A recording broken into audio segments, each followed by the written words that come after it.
we could close the meeting we just opened and then reopen the town board meeting later, or we could, I think there's a way we could just sort of not close it, but we opened our town board meeting. We're going to be going back into a town board meeting. I just don't know the technicality unless we just close it and reopen it. Okay, do I have a motion to close it? And then we'll reopen. Do I have a motion to close So the meeting? moved. Second. All in favor? Aye. Motion so carried. Okay. Now, do I have a motion to open the police commission? So moved. Second. All in favor? Aye. Motion so carried. Can everybody stand for the pledge?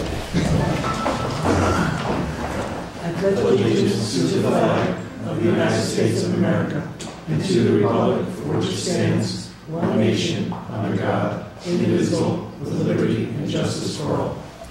Good evening, everybody. Okay, so does everybody have their police commission agenda? Okay, let me just pull mine out. I have them. Well, this is, yeah, no, I know. This is stuff related. I printed a bunch, but I moved some stuff. What's this? Okay. This one's mine. There you go. Okay, and everybody else has? Okay, if anybody needs an agenda, they're right here. Okay, so hello, Chief. How are you? I'm okay, thank you. Is there any public input for the police commission? You want to say something? Okay, you sure? You can.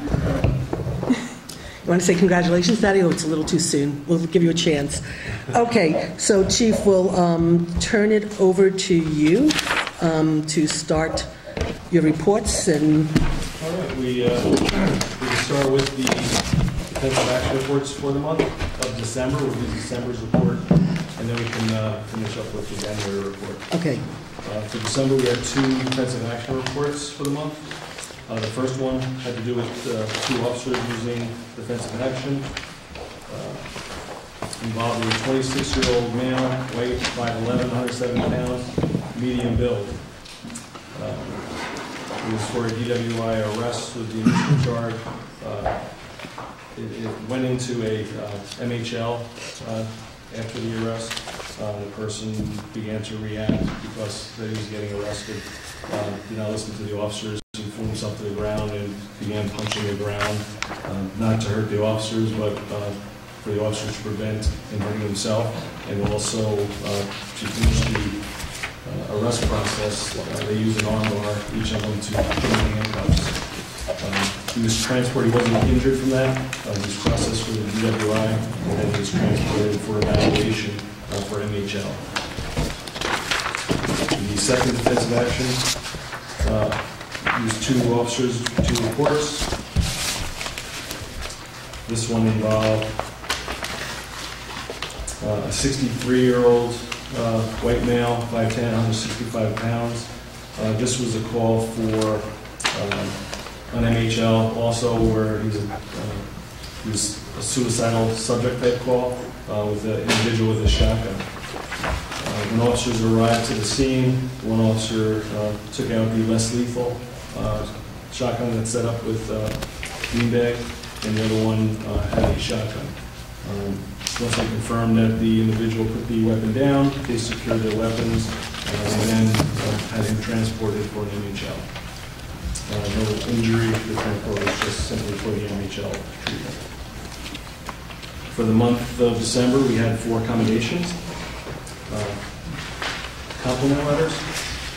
The first one was for Officer Phil Krause. He assisted in unlocking a car. Someone locked keys in the car. I just want to say the officer could not have been more kind, understanding, and helpful. They were very grateful and thankful and relieved that our department still takes care of citizens in this matter. They went on to further say that this is why they wanted to move to Paltz, because they weren't a resident. Their son was in college here. So we may have a new resident youth law soon, and hopefully some of it's to do with the way they're treated by the police. The other one is a compliment letter for Officer Stroh, who you're going to meet here in a little while. This letter was in regards to a parking violation where the vehicle, as you know, there's a lot of cars being moved, so due to the weather, lack of parking with the snow removals and This was an incident just before the holidays where a car was parked in an area that the vehicle would have either been towed if it wasn't moved. Officer Strove found the owner of the car, knocked on the door. The individual was dealing with an infant child as well as getting 2 of the other kids ready for school, and Officer Strove volunteered to move the car for them so it would be towed. And again, just to say how thoughtful and nice gesture it goes and appreciates the act of kindness. Again, I think it shows the type of police agency that we are. And Officer Strove fits right in very nicely. The next one was for Officer Phil Krause again. That was for a nursery school he did a tour of the station with. And it was just a thank you letter for him giving the tour, and that the children loved the visit, and I really appreciated the tour opportunity. And the final one was actually addressed to me. As you are aware, I'm a tips instructor, and we work with the local taverns, Lone Stop PWI, and now also the New Paltz partnership with teaching the tips class. This is just a letter indicating that over the course of the 10 years that we've been doing it, we've trained 538 people. So that goes, I think, in cooperation with the tavern owners as well, for the members to come here and participate. Any questions for December's report? Okay, moving on to January's report. January's report, we had 4 defensive actions and 5 accommodations. Doing the defensive action.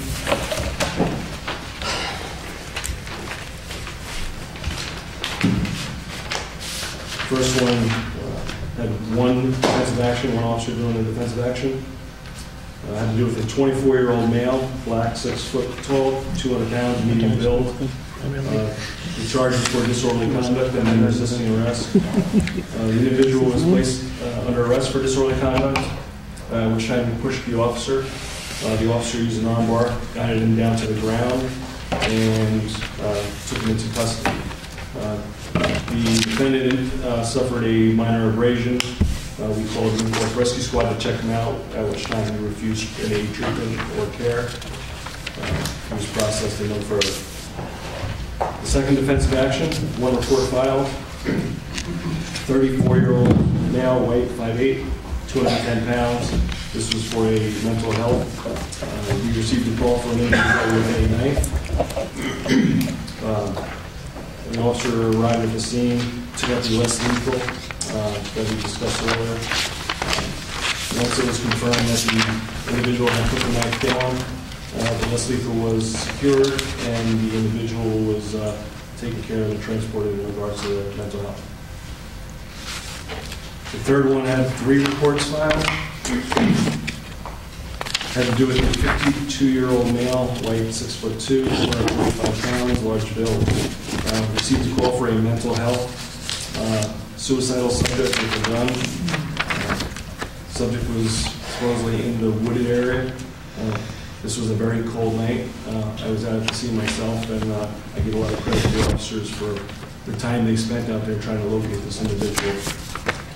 Due to the fact that he was allegedly with a weapon, the planning to look for him had to really evaluate the temperatures, the individual's condition. We kept losing contact with him. The cell phone was going in and out. But 3 officers at the scene. They all had AR-15s out. We put a team together along with the sheriff's department as well to search for him in the woods. He was located and very, very close to death because of the cold and the frostbite. He was transported. The last I heard, he was still in the hospital for MHL as well as his health condition. And the final defensive action is 1 report, 1 officer filed. Has to do with a 38-year-old male, weight 6 foot, 160 pounds, for disorderly conduct and also resisting arrest. The subject was placed into custody for disorderly conduct. He failed to comply with the officer's verbal commands and resisted.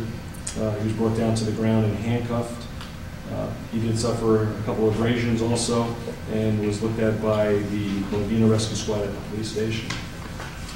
No further and no treatment required. We have the accommodation letters. As I said, there's 5. The first one is addressed to me, but it's for the agency. There was a longtime member of the Modena Fire Department who passed away recently. And they had a pretty big procession from Copeland's, including fire trucks and what have you. He assisted in the traffic detail for them. The next one's from the Community Partnership, addressed to me, but again for the New Paltz Police support and assistance in the preparation of New Paltz City. It was very successful. The next letter is for Officer Phil Kraus.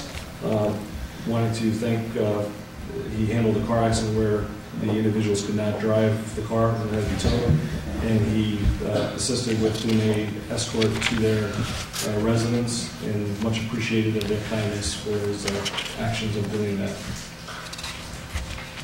I received a phone message in regards to Officer Cisco and Officer Mazzari.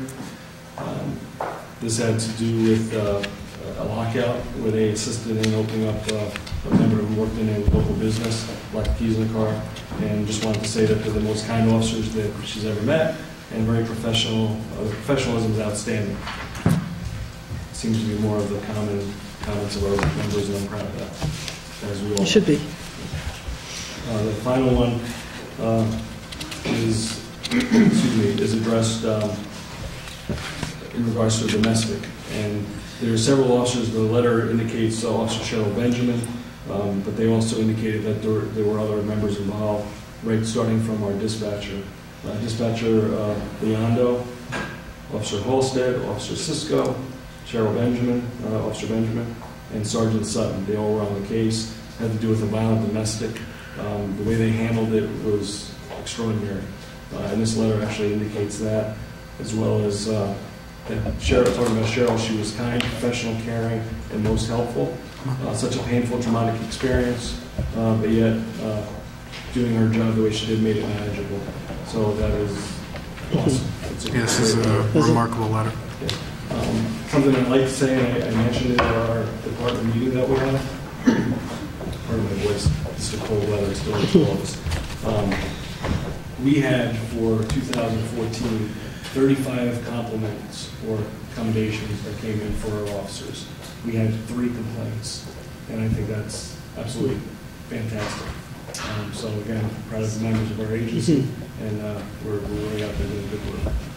Thanks, That's Chief. great. That's Just really one good. question, Chief. Just at one of your departmental meetings, did you stress the need to write town ordinances? Did I stress about town ordinances? We had a conversation as far as what we spoke about. Okay. Yeah. Okay. All right. And as you know, I think you spoke with Joe Moriello about what we can and can't do as far as village and town. Yes.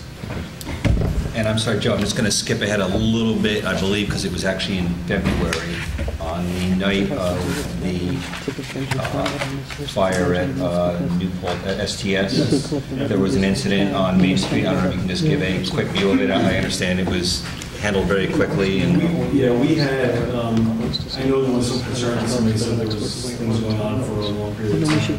There were different fights that broke out, and looking at the cases, it was the same night as the fire. But the officers were handling separate little fights that were taking place. There were a lot of people out in the street, fights would break out, it would be cleared, the officers would clear. A few minutes later, they'd go back to handle another location. So we've been having some frequent issues at that hour of the night. Around 4 o'clock in the morning, there's not too many places that are open except for one establishment. So what we're seeing is a lot of people are going to that establishment because they're not ready to go home, and it's the only place that's open, it's the only place that's warm.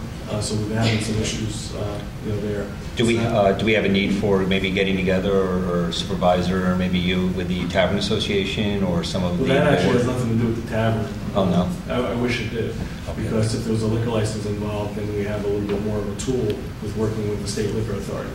This particular establishment doesn't have a liquor license, and I've spoken with the village about, live music and different things that they have. So there doesn't seem to be much guidelines really except for enforcing noise issues or noise complaints. So that's something that would be ongoing. If you think you need help from us, either as the town board or the police commission, please get hold of us, because I had heard some of the similar things. I didn't realize but I saw there were several arrests that night too. Yeah. So unfortunately, that's, thank you. And again, they don't serve alcohol there, so the things that involve intoxication does come from the bars and/or parties.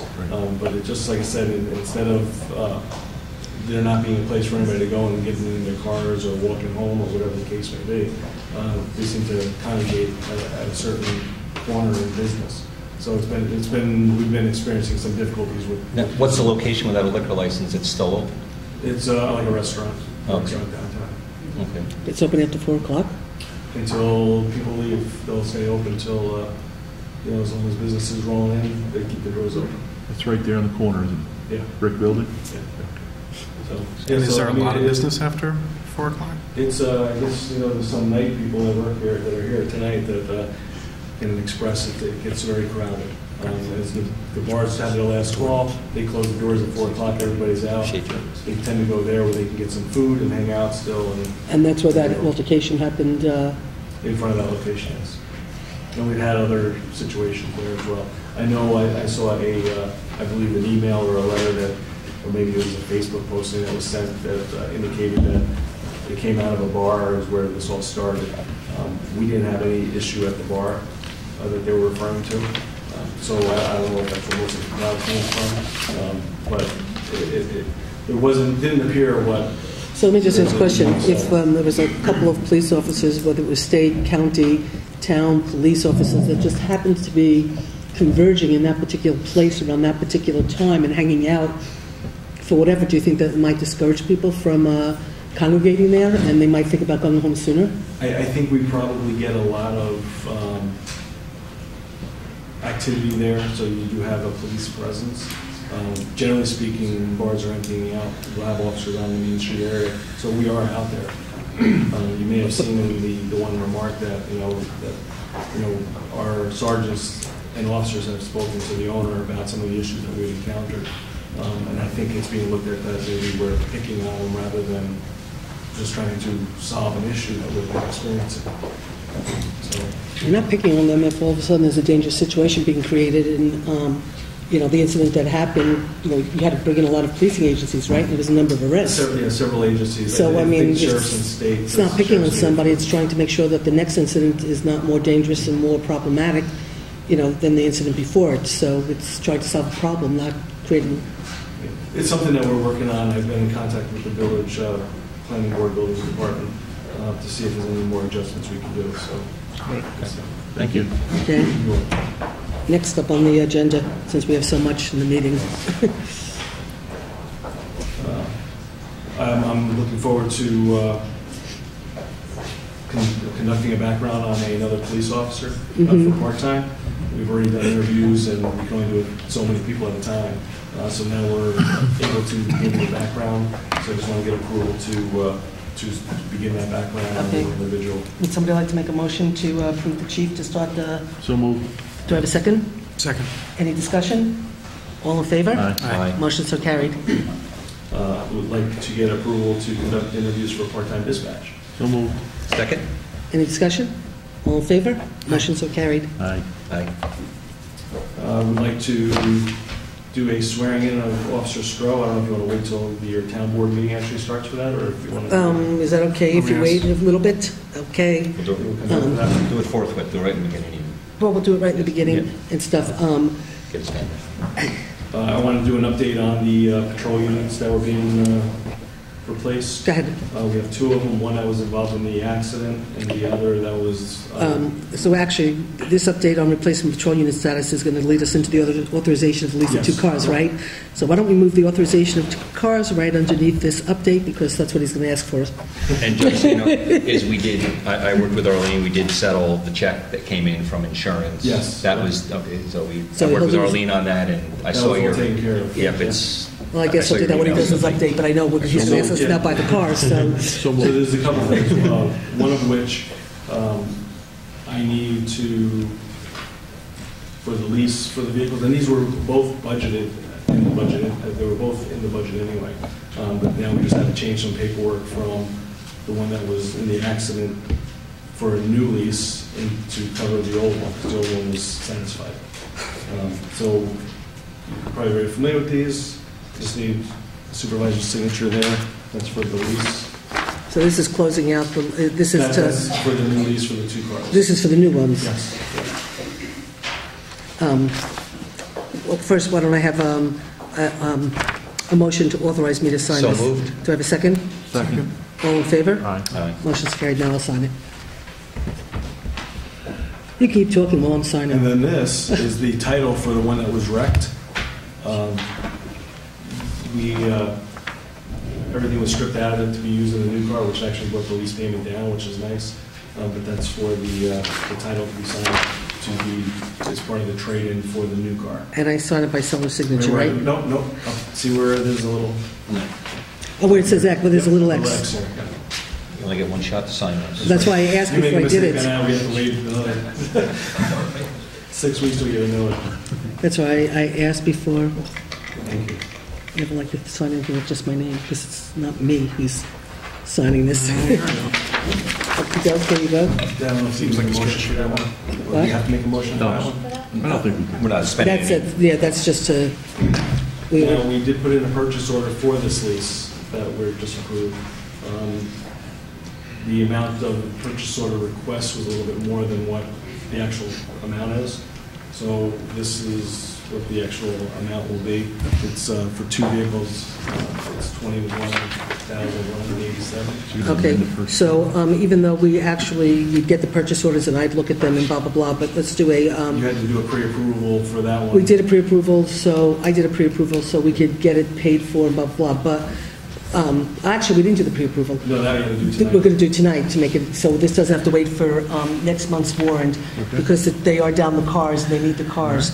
So I need a motion to spend $21,187.78 for 2 vehicles with a $4,000 B/O option per vehicle. That's to pay it off at the end of the lease. And we purchase them and we use them for another year or 2.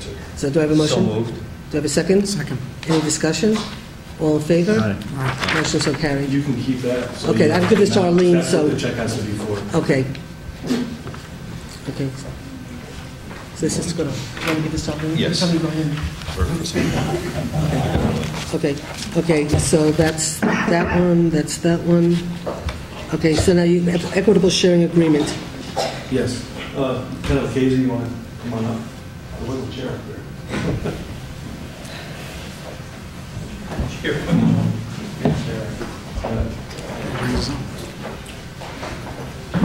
You should have been up here from the beginning, but that's...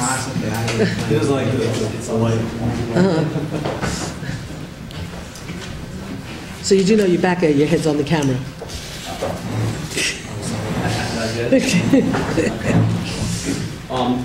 Just to make the board aware of some recent changes in the equitable sharing agreement, which is the seed asset account. In January. Okay, so can I just, the next thing on the agenda is, it's equitable sharing agreement, Netherlands Federal Seizure Program changes and updates. These are the same thing. Yes. Well, basically, it has to be the same. One is... It's all one. Yeah. Okay, so I just wanted to, again, make sure that, okay, so we're doing Well, these... the first thing is for the equitable sharing, I can do this, is I just need your signature for this year's agreement. I met with Arlene to go over the expenditures and receipts for the fiscal year of 2014, and then we have to file our annual report with the Department of Justice indicating how much money was expended, received, and what is currently our balance in our account. So I have prepared that and submitted electronically. I just need a signature. And it's, we have $28,579.76 in our seizure account. Actually, then there's $1.96, I think. That's What's it? interest. No, I know, but see, I was looking... No, you got a total. Which, of, Our ending balance in 2014 was 22,579. really? She told me it was 28,579. I do like her number better. What balance do you have? I have a balance of 22,579.76 based upon what we had in the file from last year and what we expended from this year. Typically, the current balance This is show, higher. this shows, The one Okay, issue, okay, it so says 22, but they're saying 20. there was one issue where Arlene, what we did do, what Arlene may have not, in Oh, in the here it is right here. The No, 6,000 6,000. deposited in new cash. Correct, it was deposited in this year, but it actually was took place in last year's. It took place in 2014, but she didn't, or excuse me, it was received in 2013, but I don't think she deposited it until 2014.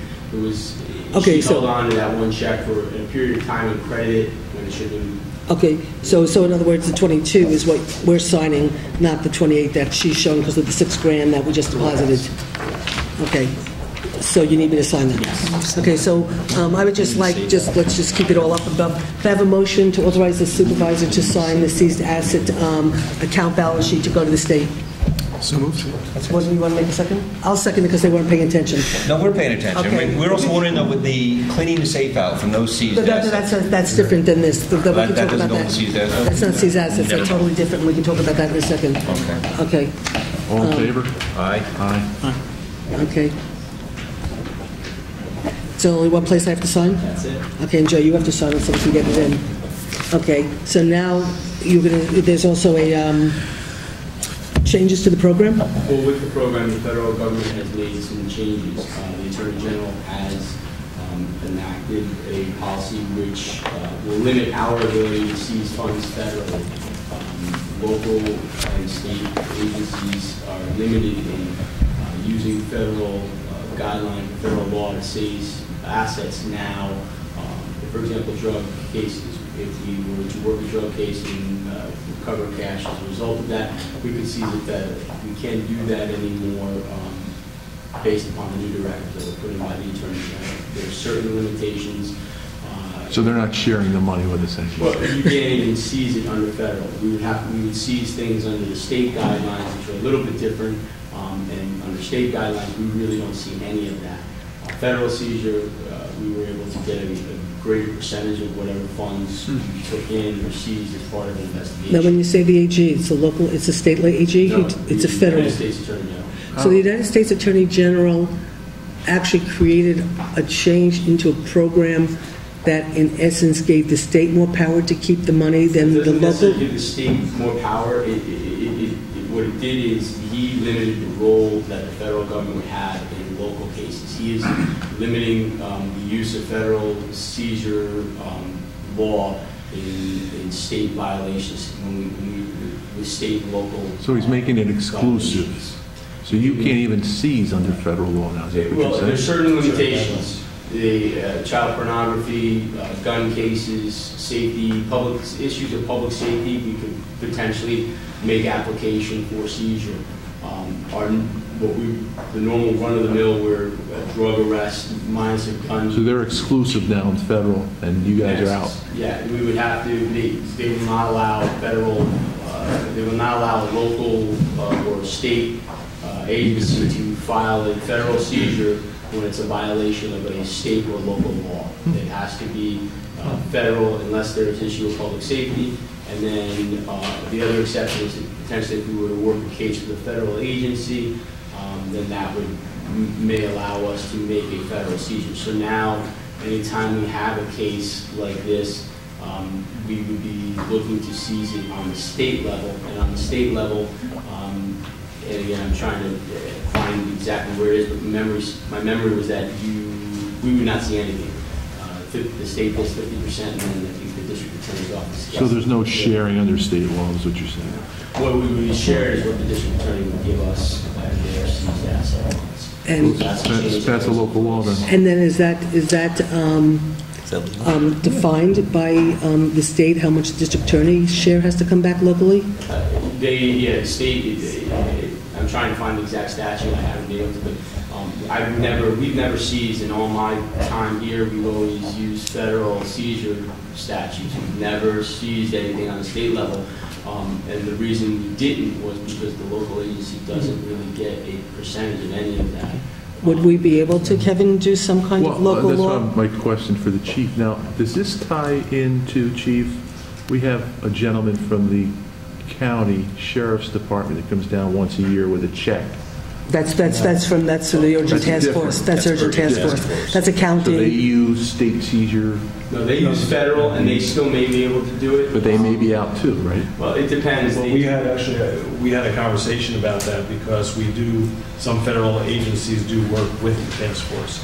So that may open up the door so that we can still seize federally. But it's not a guarantee because technically it's not a federal case. It's a local case with one of their members working with. So it's not. It would be our CGB. Can we pass a local law? Have you heard about municipalities creating their own seizure framework?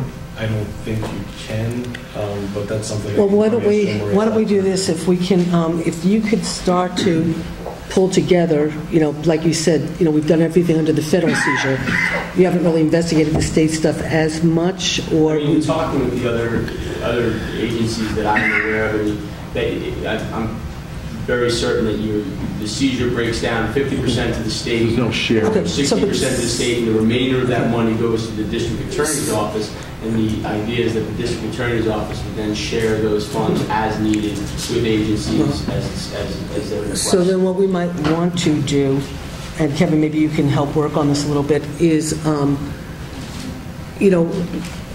basically in essence what you're saying is we're going to pretty much not see money in the seizure.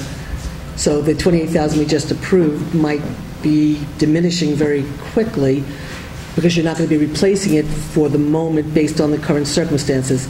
And we've depended on that money to augment many things we need for the police.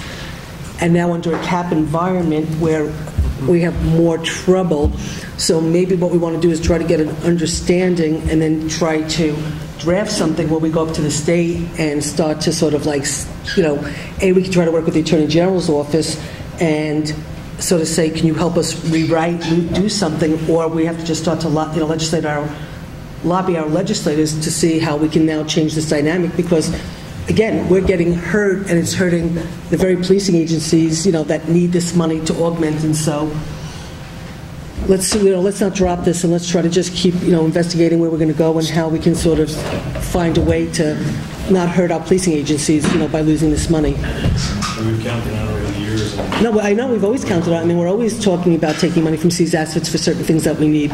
So to lose that money is a real loss to you guys. I know that. It's a real loss. But we can go right into that example of using the funds. Except for the fat bit. Okay, so now can you please explain to us what this The approval for the video $1,090. Right. Now we might not want to improve the money so quickly. We might sort of say, hey, Chief, do you really need it? Well, this actually is a good need. This has to do with the video equipment that most of the stuff we have is on a grant from the district attorney's office. We've had video rooms set up with the recording equipment. They just did an update, gave us some new equipment. What the new equipment doesn't do, and even the old one didn't, and we had to do things differently. This gives ability for several rooms that we have set up with the video recording to be recorded at one time. So if we're interviewing 4 people at one time, they all can be recorded at the same time. So that's why it's important to actually get this update to add to that system. So this is really something that's really just making everything, I can't... Put it all together, so it all works at the same time. Right now, you can't do them simultaneously. You have to do one and then go to... Okay. And we all know that interviews can be taking place all at the same time. You take it out of the... Seized asset, yes, that's why we have to... That's why it's on the agenda tonight, because we can't... they can't spend money from seized assets without board approval. So I make a motion that we approve the transfer of funds from seized assets account in the amount of $1,090 Or video interview room interviews, and I apologize, I didn't bring my budget with me. Well, that's okay. They'll To the appropriate police line. It'll go to the .4 probably for equipment. Or it'll be equipment .2. So it'll be moved to the police .2 line. .2. Okay. Any discussion? All in favor? Aye. Okay. Motion so carried. Okay. One of the things that we had talked possibly that what's on here for now is the last police commission meeting we had before the town board meeting. We did this one tonight too. It sort of seems to work. We could start at 6:45 to give ourselves a little bit more time, maybe, because it seems like people are already coming.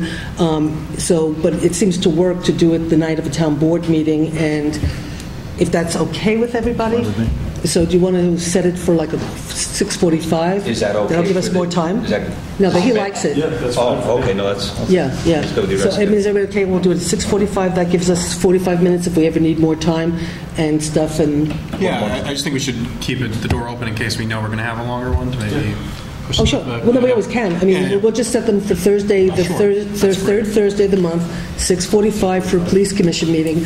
But if we have a really long agenda or something, we can always then start the meeting at 6:30. Sure. Sounds great. Okay. Very good. Okay, terrific. Okay, so I don't know. Do we need? Why don't we do a motion for that because So we moved. set our meetings in the Second. reorg meeting, so we need So to do moved. it. Second. All in favor? Aye. Okay, motion so carried.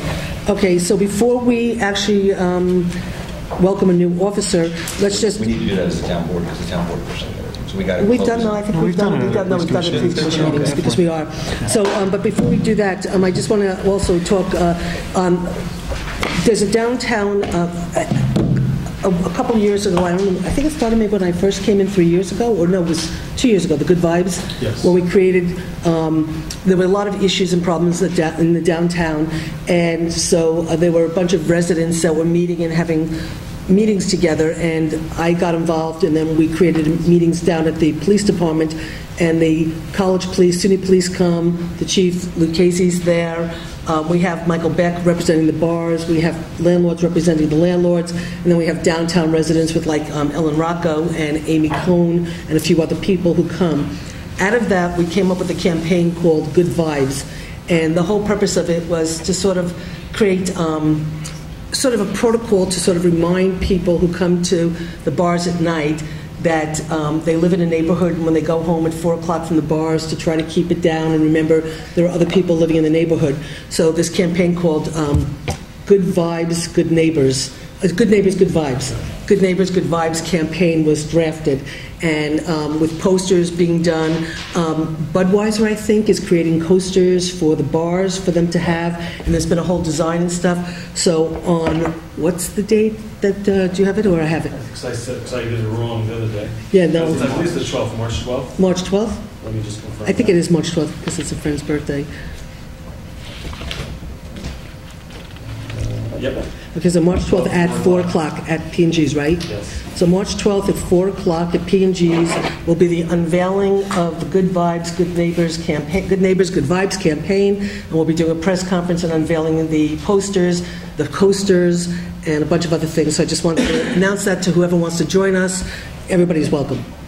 So with that, we have a new officer that we're going to be welcoming to our force, and Officer Stroh was the one that we actually, if I remember correctly, that we actually had to ask our legislators, our Assembly and our Senate to actually do home rule legislation to allow the fact that you've served in the military, you were a little past the age of the ability to, Well, to be qualified, you have to be hired before the 35th birthday. okay. And he's just a little beyond that. Okay, so because it was before his 35th birthday, we had to get special legislation through our local legislators, Assemblyman Cahill and Senator Bonas, carried it for us, and the legislature passed it.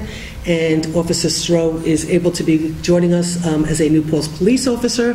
So we want to welcome you. And so, do we have to make a motion to accept him first, then you'll swear him in? You should do that because you have to sign. Okay, the civil service thing. So would someone like To to make a motion that, for Officer Stroh to be appointed as appointed as a full-time position with the Town of New Paltz Police Department. Second. Okay, any discussion? All in favor? Aye. Okay, we welcome you to our force. We're very, I know that, I understand that. We're very honored to have you, and now we would like to swear you in and make you official. So if you want to come up with your family and your kids, that would be, do you guys want to go up with him? And does anybody have a camera that you want me to take a picture? You're welcome. I'll take pictures for the website, too. Why don't you go stand next to him?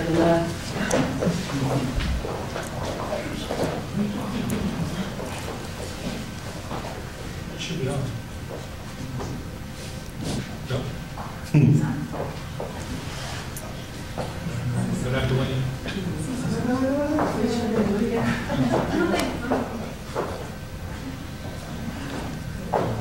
Microphone's on? Chris, you want to just hand one of these?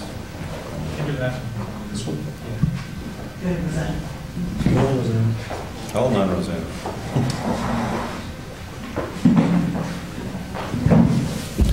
Nothing's easy, right? Hello, can you hear me? Okay, I just need you to raise your right hand and repeat after me. You can just follow along with that. I I, Ronald Stroh, do solemnly swear do solemnly swear that I will support the Constitution of the United States that I will support the Constitution of the United States and the Constitution of the State of New York, and the Constitution of the State of New York, and that I will faithfully discharge the duties of full-time police officer and that I will faithfully discharge the duties of full-time police officer according to the best of my ability. Congratulations.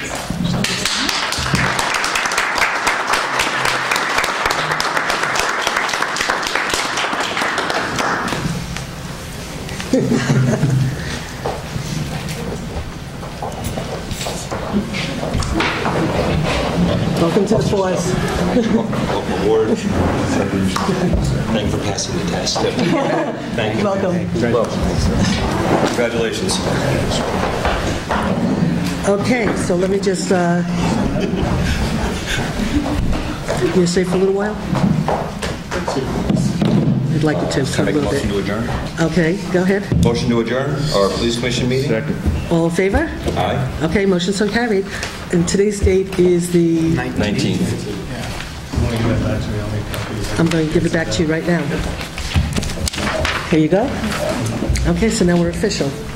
Okay, so what time is it now? It's now 8:02. So Oh my we were- God, I'm sorry to everybody. We're about 15 minutes over from our other meeting, so we started about 15 minutes late. Oh, okay, Not too bad. okay. Yeah, I okay. called it, but... Okay, so do I have a motion to open up our town board meeting? So moved. Do I have a second? All in favor? Aye. Okay, motion so carried. Can everybody please stand for the pledge? Yeah. Pledge allegiance to the flag of the United States of America and to the republic for which it stands, one nation, under God, indivisible, with liberty and justice for all. Okay, so on the agenda, I just have to add in the Hampton Inn and Novella bond release, and so I don't think there's anything I else. just need to add a discussion of, it's a project called Hidden Ridge, and also I would like to just give a brief overview on where we are with community water. Okay. Okay. And I would just like to add as well the resolution with the town of Rosendale that Laura and I worked on, and just a brief discussion on what the welfare officer position is. I'm going to be handing something in at the on my salary, so I'll mention it then. Okay. Okay. Do I have a motion to accept the agenda as amended? So moved. You have a second? Second? All in favor? Aye. Okay, motion so carried. Okay, so in terms of announcements, just really quickly, there's a fun community clothing swap for success on March 14th at 11 to 3 o'clock at the New Paltz Reuse and Recycling Center, which is about a half mile past the ball fields. I can't believe they set up the chairs so far back. It's free clothes and clothing treasures from others to take home. If you bring sorted, clean, dry, and odor-free clothing, no clothes with stains or rips, bring empty bags to take home your new wardrobe. It costs nothing, however, you'll be able to donate at the door. All proceeds will go to the Washburn House serving battered women. It's a free way to share your clothes that don't fit you anymore, that you can share with other people, and then you can take other people's clothes that don't fit them anymore, and then if you make some donations, it will go to the Washburn House. So that is a very good cause. And again, the good vibes on March 12th at 4 o'clock. Does anybody else have any other announcements? The only announcement I have is it is in the paper. Again, this week there's a job opening in the town of New Paltz for the Director of Finance. I will not read the whole requirements. They are both listed in our paper of record, the New Paltz Times, and it is also available on our website. And if you have any other questions or concerns, you can call the supervisor's office. We can also forward you the job requirements. Very good. Okay, so with that, we have public input. Is there anybody here for public input? You need to come up to the microphone and just state your name for the record. Thanks, sure. My name is Andrea Frank. I'm a professor at SUNY New Paltz. I'm actually an art professor, very interested in sustainability. And I'm also part of the SUNY Network of Excellence, I've received a grant with them last year with a group of colleagues, and I've been invited to bring forward another grant proposal, which I'm trying to share here with you and to get support from you for, which is for, well, I want to maybe backtrack and say the SUNY Network of Excellence is interested in really using the SUNY system. They call it systemness. They want to really emphasize collaboration between different campuses. And I'm very interested about thinking at a town level, on a local level, about sustainability and the different systems and how they intersect. And for this particular grant, which is $130,000 maximum that we can ask for, I've looked at, or I've invited colleagues from SUNY Albany who are in renewable energy specialists, and from U Buffalo, an architect, and a colleague here from SUNY New Paltz, to work together to propose a to look at SUNY New Paltz and look at zoning, at taxation, at the geography, and to understand from these integrated perspectives how renewable energy on a large scale could be possible in New Paltz. This proposal, I've been trying to kind of reach different people. I've actually brought it forward to the board of, to the Environmental Conservation Committee, and Dan Torres was there and heard about it.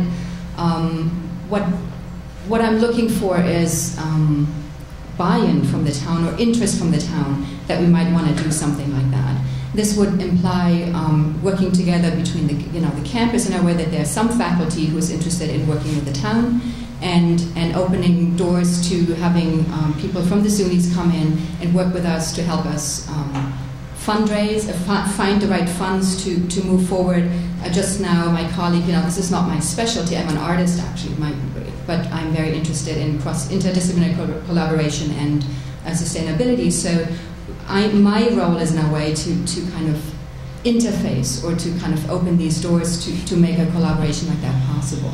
So the architect's side would be to look at also visual and as an extrapolation of that, maybe social implications of how, for example, in our case, probably solar would be integrated visually and aesthetically into the town. And this is research. It would be looking into how these things could be done, and it is setting up, and this is what the SUNY Network is there for, to set us up better to then go out and ask for bigger grants.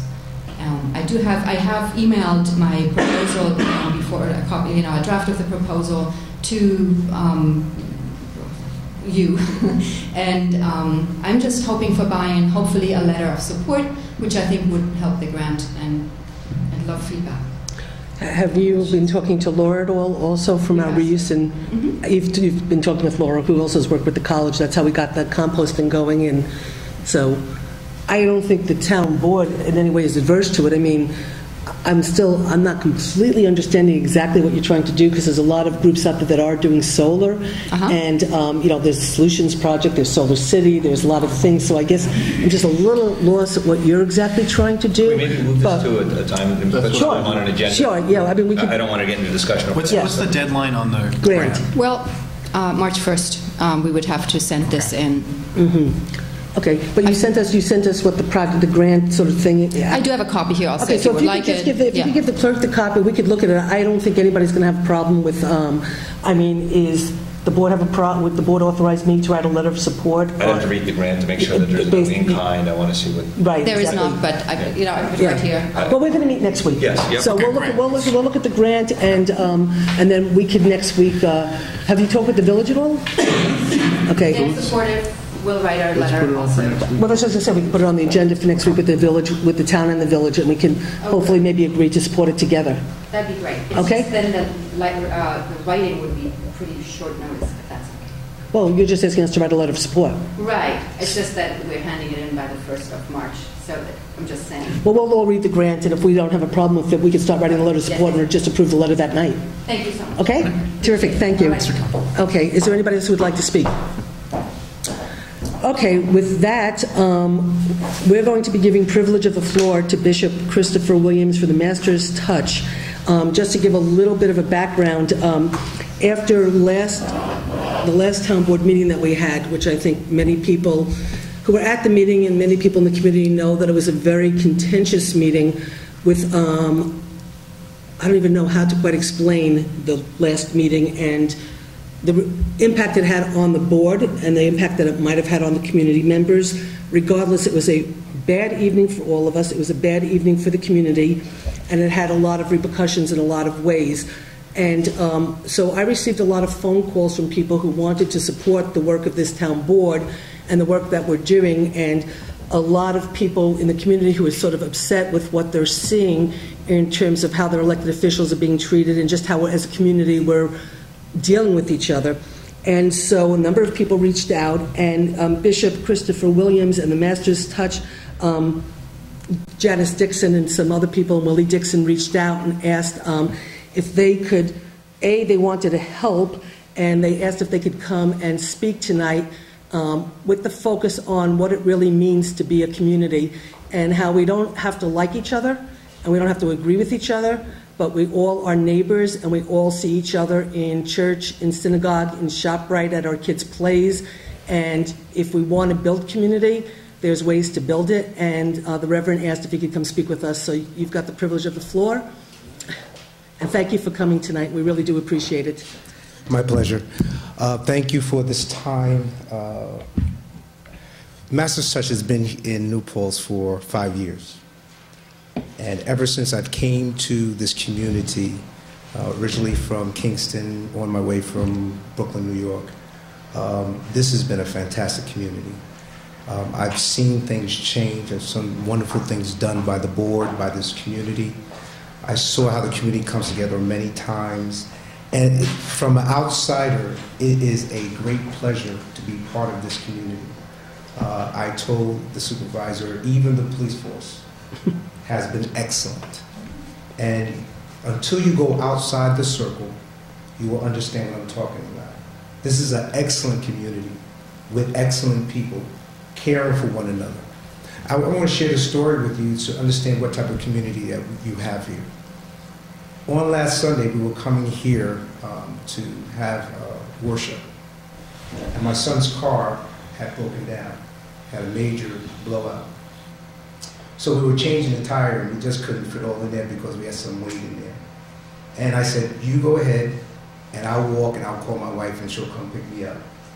I took 3 steps, and a car pulled over and picked me up and took me to the steward, we call it the steward shop.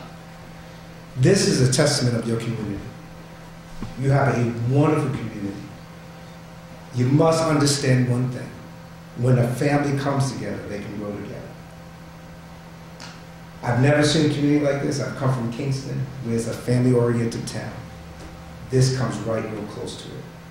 So I'm not going to spend a lot of time, but I'm letting you know that this is a great community.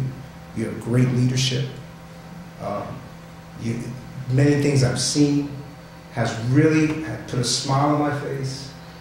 I've been rejected in many places, but this place has given me acceptance.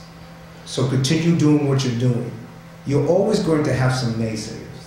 You're always going to have some people who's going to say something. But I'm letting you know you're doing a good thing. Keep doing the good work.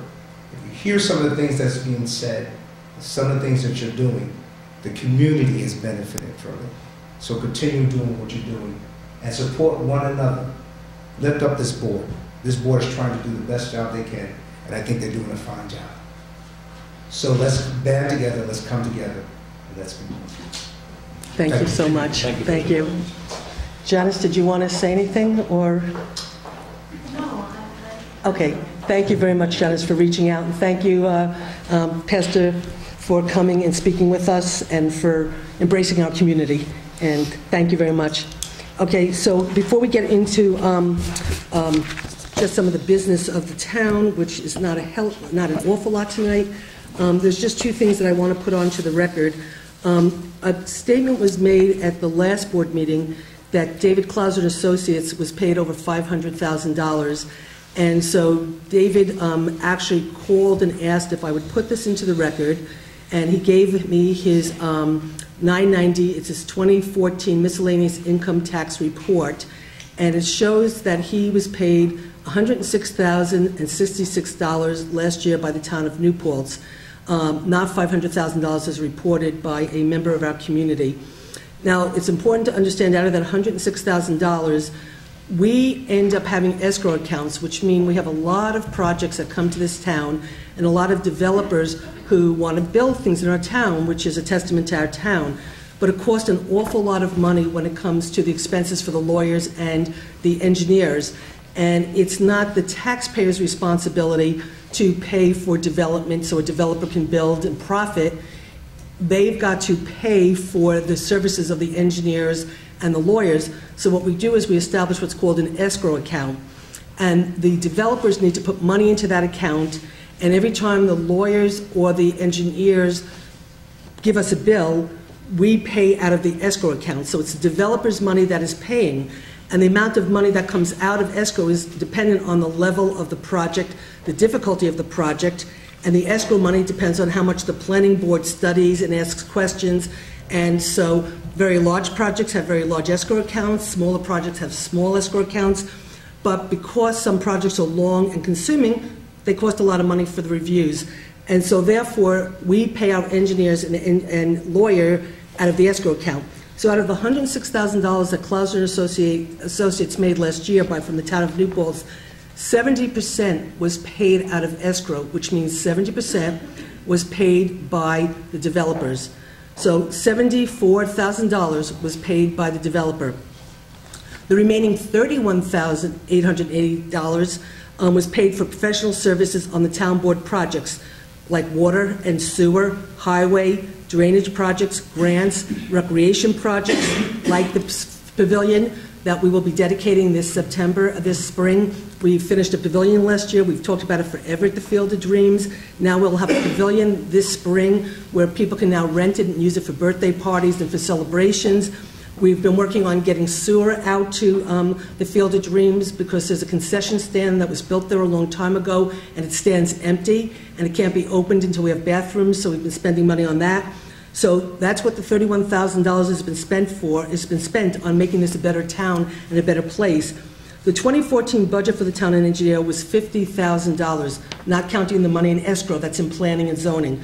So we had a $50,000 budget. We only spent $32,000. So the approved budget line was actually underspent by $18,000.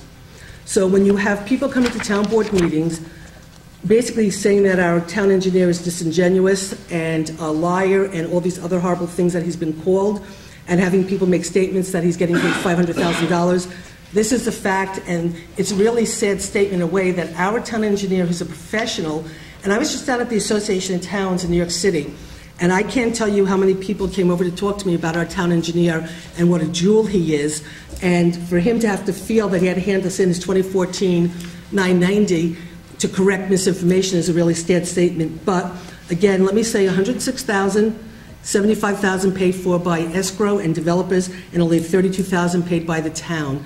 And so, Rosanna, I would like to give you this to put into the record.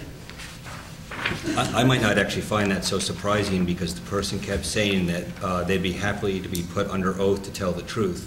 So I guess the opposite of that must be true. They cannot tell the truth unless they're under oath. So then anything said wouldn't be the truth unless they are under oath. I'm just trying to follow the logic there. Does that... Anyway, so with that, okay, then also there's a lot of misinformation also about what... I'm not a lawyer, by the way. I just might want to hear something. Right. Then there's also a lot of misinformation that is put out about how much money I actually make. It's consistently said that I make $70,000. That is the furthest thing from the truth. I wish I did, but that's not the case. So I actually felt at this point, after everything that I've been going through and what's being posted on Facebook, which I don't read, but unfortunately too many people call me to tell me what's posted on Facebook, I actually brought in my W-2 statement that I am going to be adding into the record that shows I make $53,000, $53,820.52 is what my W-2 says. And for years and years and years, there was money that was put into a welfare line for social services. When I was supervisor back in 1996 to 1999, the money that was for the welfare officer, it's about $6,000, was actually spent on an outside person. And we had this outside person, this woman, Shirley Anson. She was absolutely amazing. At some point when I was no longer supervisor, I think it was under Don Weiland's administration, they ended up taking that money and splitting the money between the supervisor and the assistant, and they became the welfare officers. So that's To do been, what, Susan? What's the welfare officer? well, what the welfare officer would do is we would get billed by the state, unfortunately.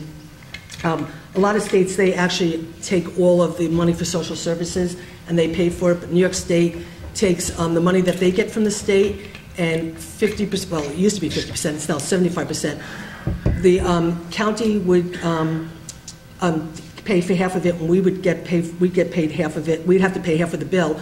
And so what would happen was when we would get bills from the county for people that were getting social services in our community, and they would be getting social services, and we would get a bill, we would spend time checking their addresses to make sure, A, they were New Paltz residents, because a lot of times you can live in Gardner but have a New Paltz mailing address.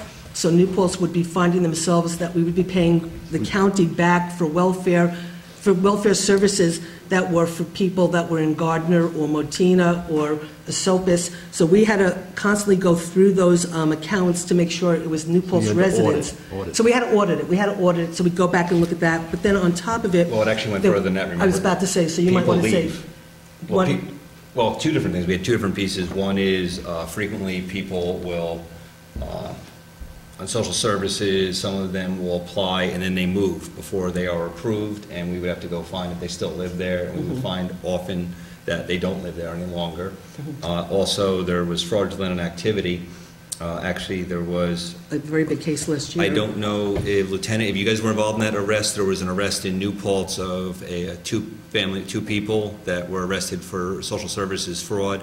Social services. They came up and do that, yeah. But they were arrested in New Paltz, and the investigation was started because of Susan's assistant, Carol, is the one who brought it to their attention that the address they were living at, they should have not been eligible, and it turned out they weren't, and now the county is going after them, I believe, in excess of $100,000 of welfare fraud. And then again, that was all started because Carol, who you split it with, right. So anyway, so that's basically what the welfare agent. So what happened was at a certain point, I think under Don Weiland's administration, there was a supervisor and the assistant, and so there was $6,000 that was in the welfare line split between the supervisor and the assistant. Dave Lent used to always say that the supervisor's not really making 50, they're really making 53, and that the money should all be in the supervisor's line, but it was separated. For the past couple of years, the county's been phasing in, taking over a third of our expenses, which is really good because it's only been going up more and more and more. So the cost for social services, because the economy is so bad, when you have 1%, the 1% owning over 50% of the global wealth, the rest of us in the world are splitting the little bit of remains that are left. So people are having hard times, and the social service costs are going up and up and up, and the town has been incurring greater and greater expenses. And so there's been a lot more work to do. But anyway, so Dave Lent always said that the money should be in there, but regardless, it was always split there. Now we're finally at the point where the county now is finally taking over 100% of our social service costs. So what I had done in the budget process this past year was I took the money out of social services and moved it into the line with my assistant's salary and my salary, which we were getting. It was just in the social service line. So we moved it over for twofold. A, I wasn't going to cut my assistant's salary, because quite frankly, she should get paid twice as much as she gets paid for the amount of work that this woman does, and I wasn't going to take money away from her. And quite frankly, I wasn't going to cut my salary also for the amount of work that we do and whatever. And so during the budget process, I moved the money over, and I was very clear with the board that we were taking money out of social services and moving it into the supervisor's line, that the supervisor wasn't getting a raise. Carol didn't get a raise. All the employees under the UPSU contract got a raise this year as negotiated. And what we do is there's certain people that are appointed through Rosanna's office and my assistant. And so what I usually do is give them the same raise that the UPSU people get, because it's only fair that they get a raise too. And so I always make it equivalent to what the UPSU contract is, so it's equity. I did not give Carol that raise because I was keeping the social service money and moving it over, and moved it over for me. I asterisked it when we did the budget process. I showed it, talked about it, whatever. And so we thought in some ways, and we did, that we still might have some work that we had to still do because it was rolling over where the county was taking it over 100%, but that there would still be some work that we have to do, and there has been work that we have been doing, cleaning up, still double-checking the checks. We just got our September bill for social services, and we got really concerned about the fact that October, November, December still have not been paid, and that how are we going to close out 2014 without those bills, because we could be getting in another 20, 30, 40,000. But we just did get an email from the county that said that as of now they will not be charging us for October, November, December, which I hope is really true, and I'm really grateful that they're not going to do that, because that could have been another 20 to 40,000 we'd have to come up with in our budget that we didn't have planned, but they're saying they took it over, and we're done now in terms of that, so that's really good. I don't know if they'll still ask us to check some of these bills to just see if the people live here or not, but right now they said that we're done and we don't have to do anything. So when we kept the money in the budget, partly it was because we didn't know what kind of work we'd still have to do. And I can say we still are doing work, which I think the Chief and Lucchese can confirm, because, well, actually Chris can confirm too, because this January and February we've got more calls, I've got more calls from the police recently about people who are on HEAP, which is low-income people who can't pay for heating. They get augmented for their heat. We've got more calls this winter for HEAP residents who have run out of heat because they can't pay for the heating. And I've gotten calls from the police 6, 7 o'clock at night, and I've called Chris, and Chris has graciously gone, and you've got called ones when they couldn't get me, to go out and check with these residents to see what the problem is. Chris has brought oil out to them to make sure these people have heat, so then we can get them the heat the next day, through the oil company kind of thing. So we have been dealing with the HEAP stuff, and I suspect we'll continue to deal with the HEAP stuff throughout this remaining winter, because it seems to be growing. So anyway, so the money was moved over because we didn't know what kind of work we were going to have. Hopefully we won't have the same kind of work, but I also was not cutting mine and my assistant's salary. So that's the $53,000. That's the welfare money. And again, I'm not making $70,000, and it's really interesting. There's this See-Through New York that Carol Connolly said that she went to look at, and it actually shows my salary is $60,000. Again, I wish I was making 60, but it's not. It's 53. So we will be finding out who is the See-Through New York. Post that, and we will be sending them my W-2 for 2014 that says I make $53,820, so I'd like to add this into the record. Okay, so if everybody's okay with that, I'd like to move on. Can I just add to that? Sure. So thank you very much for the explanation. I really appreciate that. I did talk to Ulster County. They said that September was it for us regarding. Yeah, we were shocked. We're really happy. We're done. We don't thrilled. have to review the sheets anymore. No, it is great, and it's a big benefit. And for those who don't know how that worked too, I mean, someone could come in on Trailways in New Paltz and say they needed social services, and they would say, "You're a New Paltz resident. We're going to now charge New Paltz for your services." So it potentially could be an issue and hard to budget for. You talked about the work that Carol does, and Carol does do a lot of amazing work. What I will say, though, is that I did talk to a few other towns who were surprised that we did have a stipend for that position. That's something that we've continued to do here, and no one on this board was involved in making that ultimate decision, but 5 other towns didn't have it. So what I would say is for next year, because I don't think by any means we should change it this year, is that if yourself or Carol, we do think should have a raise, and I think there certainly is a good argument for that, then I would hope that we would do that as a raise and not put that money through the welfare line. Well, it's not through the welfare line. It was moved again. I was very. It came from the county, Dan. No, so I don't know no. Originally. No. I mean, I don't know how other towns handled it. Again, we had in our budget line when I was here in 1996 to 1999, there was $6,000 in the social service line, and that went to in a paycheck to Shirley Anson, and we had somebody who actually did the social service work for us, okay? So we paid somebody. What other towns did, I don't know how, if they looked at their numbers, didn't look at their numbers, if they just paid the bills and ended up paying more than they should be paying. I can't say what other towns did. At a certain point, it was decided by a different administration to do it as a stipend, okay? So it's just been done that way. We've taken on the work. I was very clear during the budget process, very clear, and if you go back and look at your budget worksheets, you will see on the supervisor's budget worksheet, you will see it says $53,000. There's an asterisk by mine and Carol's that says not a raise, welfare money moved over into the budget. So we discussed it during the budget. I didn't say it was a stipend. I just said that we were moving the salary that we were getting out of social services over into our budget to collect the same salary. So I didn't say it was a stipend, never presented it as a stipend. It was salary for doing social service work, and then I put it into the supervisor and to Carol's as just a salary that we now get. So we could determine next year when we do the budget process if you want to cut the supervisor's salary and cut the assistant's salary, or we can decide where we go with their salaries, but that will be a possible, conversation for next budget cycle. Okay. Okay? Okay. Okay, are we done with this and we can move I on? hope so. Okay, thank you very much. Okay, so with that, we just have a couple of things that we really don't have a hell of a lot that we have to do. So what I'd like to do is share this with you guys, because I think there's some interesting things in here that, did you get them? I'm going to give one to Rosanna. Okay, so what this is the Association of Towns, every year, the Association of Towns is an organization, it's an association, and then all the towns all over New York State join it mostly. They do a lot of training. They do an amazing training for new supervisors. They do training for new board members. They do trainings for the clerks. They do training for the highway superintendents. They do training for our assessors. And every year they have a conference down in New York City for 2.5 days where they do lots of different classes. And actually, I'm very happy about what I learned this year, because when I get to the tax freeze, I'll talk about that, because I learned something that will help us benefit when we do our freeze compliance.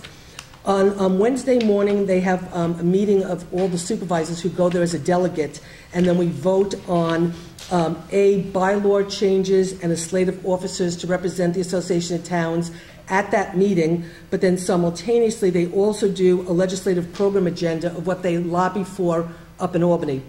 And I wanted to bring this back because I think the board will be really interested to see some of the things.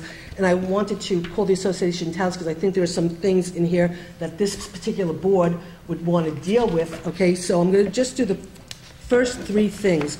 So the very first thing that the Association of Towns, all the delegates passed, was a resolution on the property tax cap. And so I'm going to read this through just because I think it's really important stuff for people to understand. And so when the state enacted the cap, which a lot of people have a lot of different feelings about it, but we can only basically increase our tax levy technically 2%, but because it has to do with the rate of inflation, last year it was like 1.6%, so it's not even really 2%. When our pension costs, our retirement costs, our health insurance, our union contracts, when we have to basically honor those costs, they're more than 2% sometimes, and a lot of it's driven by the state. And so then we're forced to figure out where we're going to take the money from. The last budget that we just did, we fortunately had a lot of money in our fund balance, which is money in the piggy bank that we've sort of, we've saved or we've overtaxed or whatever different reason why it's there, it's grown. This board's been very, very responsible in the past 3 years. We've actually cut $1 million out of the budget, reduced taxes 4.5% for 2 years in a row. So we actually helped grow the fund balance. This year, we couldn't cut taxes because our expenses keep growing and our retirement bill from the state really increased by $250,000, and the only amount that we could, the money that we had to play with was $230,000, and we got a $260,000 bill increase from the state. That ate up our tax cap right there. So we fortunately had money from our fund balance that we were able to use to hold taxes down for another year while people are still really hurting. But at a certain point, you can't keep balancing a budget on a fund balance. And at a certain point, I'd hate to see it, but this town board at some point, based on the way things are going, might have to start looking at cutting programs. And we don't want to do that, but the cap is going to force that. So what the Association of Towns is asking for is, whereas the New York State enacted a temporary tax cap program, which is scheduled to sunset on June 15, 2016, unless the state extends legislation regulating residential rate in New York City, which is scheduled to sunset on June 15, 2015. And I'll just explain, there was rent control done in New York City. It's really important to New York City. So they needed to extend rent control, and what the legislature did was they tied rent control to the tax cap. So the rent control legislation is sunsetting this year, and that'll affect the tax cap depending on what happens with the rent regulation. So whereas towns responsibly manage their finances, with the majority of towns levying at or below the allowable limit annually despite limited revenue sources, the stagnant state federal aid, and increasing expenses. Whereas New York State governs the manner in which towns raise revenue, whereas New York State has primarily provided real property tax relief through an ad hoc property tax exemption rather than comprehensive property tax reform, resulting in a tax shift rather than a tax reduction. So they're shifting expenses to the towns, not basically solving the problem, as well as administrative and litigation costs. Now therefore be it resolved that the tax cap continues. If the tax cap continues, reforms will be needed to made, such as but not limited to exemptions from structured costs such as pension contributions, health insurance, debt service, and contract obligations, including but not limited to ambulance, fire, and emergency services. So basically a lot of those costs right there in that first sentence, pension cost, health insurance, debt service, and obligations in our contracts in of itself usually forces towns to potentially have to override the cap, and they're asking for exemptions from that. Exemptions for the costs associated with road maintenance, repair, renovation, and snow removal. There was one town that the cost for their snow removal was so great that it forced them to exceed the cap, and it was a really insane situation. It was really, really bad, which are required to make our streets safe from travel and grow our economy.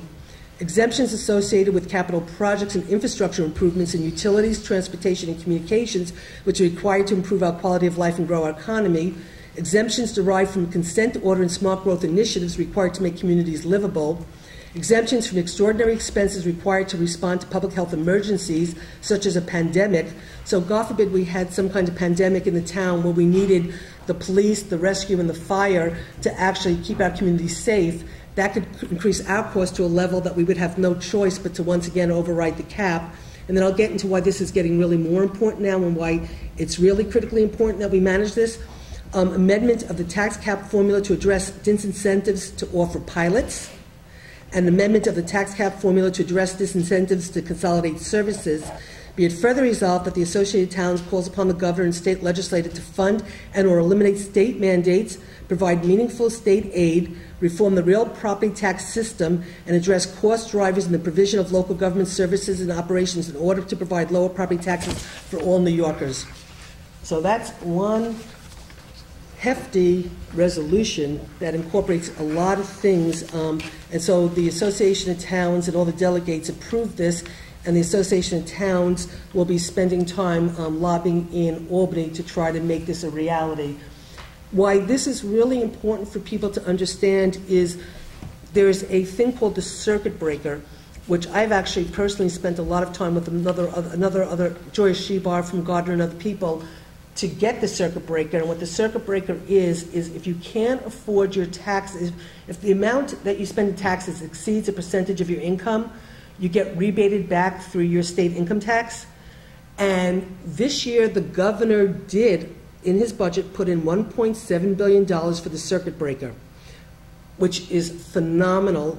And it based on if 6% of your income, if 6% of your taxes, if you pay 6% of your if you pay more than 6% of your income in taxes, you will get rebated the difference. That's everybody in New Paltz. It's everybody. It's exactly everybody. So say your tax. So say you pay 20% of your income is in taxes. It should only be 6%, and you would get rebated to 14%, which is fantastic that the governor did this, and we're really applauding him for it. The Omnibus Consortium that I've worked on, we really applaud it. However, what the governor has done is he's made it linked to the tax cap and the freeze. So a community has to comply with the freeze and the cap. So if you don't comply with the cap, the taxpayers are not going to get the benefit of the circuit breaker. And so now, where before it was like, okay, we didn't stay under the cap, we just had to pay attention to the political consequences that our community might get mad. But now, if we don't stay under the tax cap and do the freeze, which we'll get into in the next resolution, our residents won't get the circuit breaker, which everybody, like Kevin says in New Paltz, could use that money back in your income tax to be credited because you're overpaying your taxes in this community because of all the property off the tax rolls and all of our other problems. And so it's more important now that there ends up being some kind of remedy from the cap when it comes to pensions and contracts and things like that, because now it's really now actually not just that we're exceeding the cap, and we're not going to get elected again, but now they're actually reaching into your pocket, and they're going to be taking money away from you that you could have gotten back. And so that's why it's more serious now. Now, from what I understand, and I don't have complete clarity because this is all sort of new, but from what I understand, the way it's working with the cap and the circuit breaker and the freeze is the first year it's the schools have to comply, and you'll get money back on your school taxes. And it's not till the second or third year that they'll phase in the town and the county where you get money back on your town taxes and your county taxes. The first year will be the school district. And I'm not sure if it's just the school district that has to comply with staying under the cap and do some kind of consolidated plan for the freeze, or it's still all the 3 taxing jurisdictions that impact it. I don't know. But right now I think there's going to be great pressure on the school districts to comply, because if they don't comply, you're all going to lose an awful lot of money. So it has to be all the taxing entities, but actually the school district is one of the least concerned groups, because in order for them to exceed a tax cap, they need a 60% voter approval threshold, where we just need 3 of 5 votes. Very few schools in the state, after the first year the tax cap was implemented, have even attempted to do it, let alone passed it. So. But it's going to get harder and harder, and then you're going to have school districts that are really going to be facing, do they comply with the cap, or do they get rid of kindergarten? And the state law says, too, that so if a school district puts up a bond vote, or not a bond vote, I'm sorry, they put up a budget vote, and the budget vote fails, and they fail a second vote, what happens is you get a 0% increase, which would devastate schools. So schools are very careful when they choose to do that. So I just think also when you look at the background information outside of the resolution, you'll see the background, and then they talk about pilot payments under the tax cap.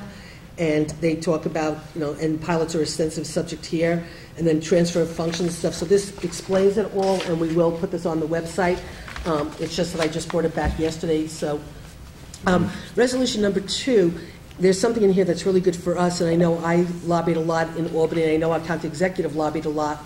So the next thing is a tax freeze, and what they're doing is basically they're implementing a freeze, a tax freeze, and you have to come up with a government efficiency plan. So towns, school districts, counties have to basically present a plan to the state that shows that we're basically consolidating services in some way and saving money, and we have to cut our tax levy by 1% through some kind of action. And so a number of us, myself and Michael Hine, because of the work we've been doing, this board has done and his county government has done, we've been doing this kind of stuff already. That's why we were able to reduce taxes 4.4% and save $500,000, and then another $500,000 is by doing consolidated services. So one of the things we did when we did our first budget in 2013 was working with Chris Marks. We were able to take, when our building and grounds supervisor retired, instead of replacing him, what we did was we combined building and grounds and had Chris oversee both departments, and we gave Chris a stipend for the work that he was doing. And we were able to save $250,000 by the action we took. So we were saying to the state, this isn't fair. You're going to implement a program, and you want everybody to do what we've done, and you're penalizing us because we've already done it. You should be holding us up as a model, and you should be giving us some kind of credit.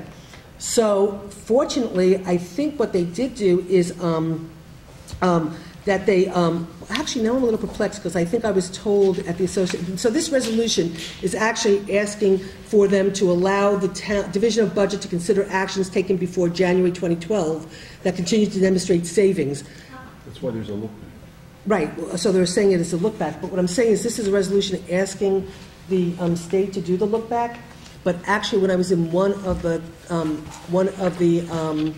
meetings on the tax freeze, the Department of State was there, and they actually said that they are giving us credit for the look back. And I specifically said, so if we in 2013 combined our 2 departments and saved $250,000, will we get credit for that?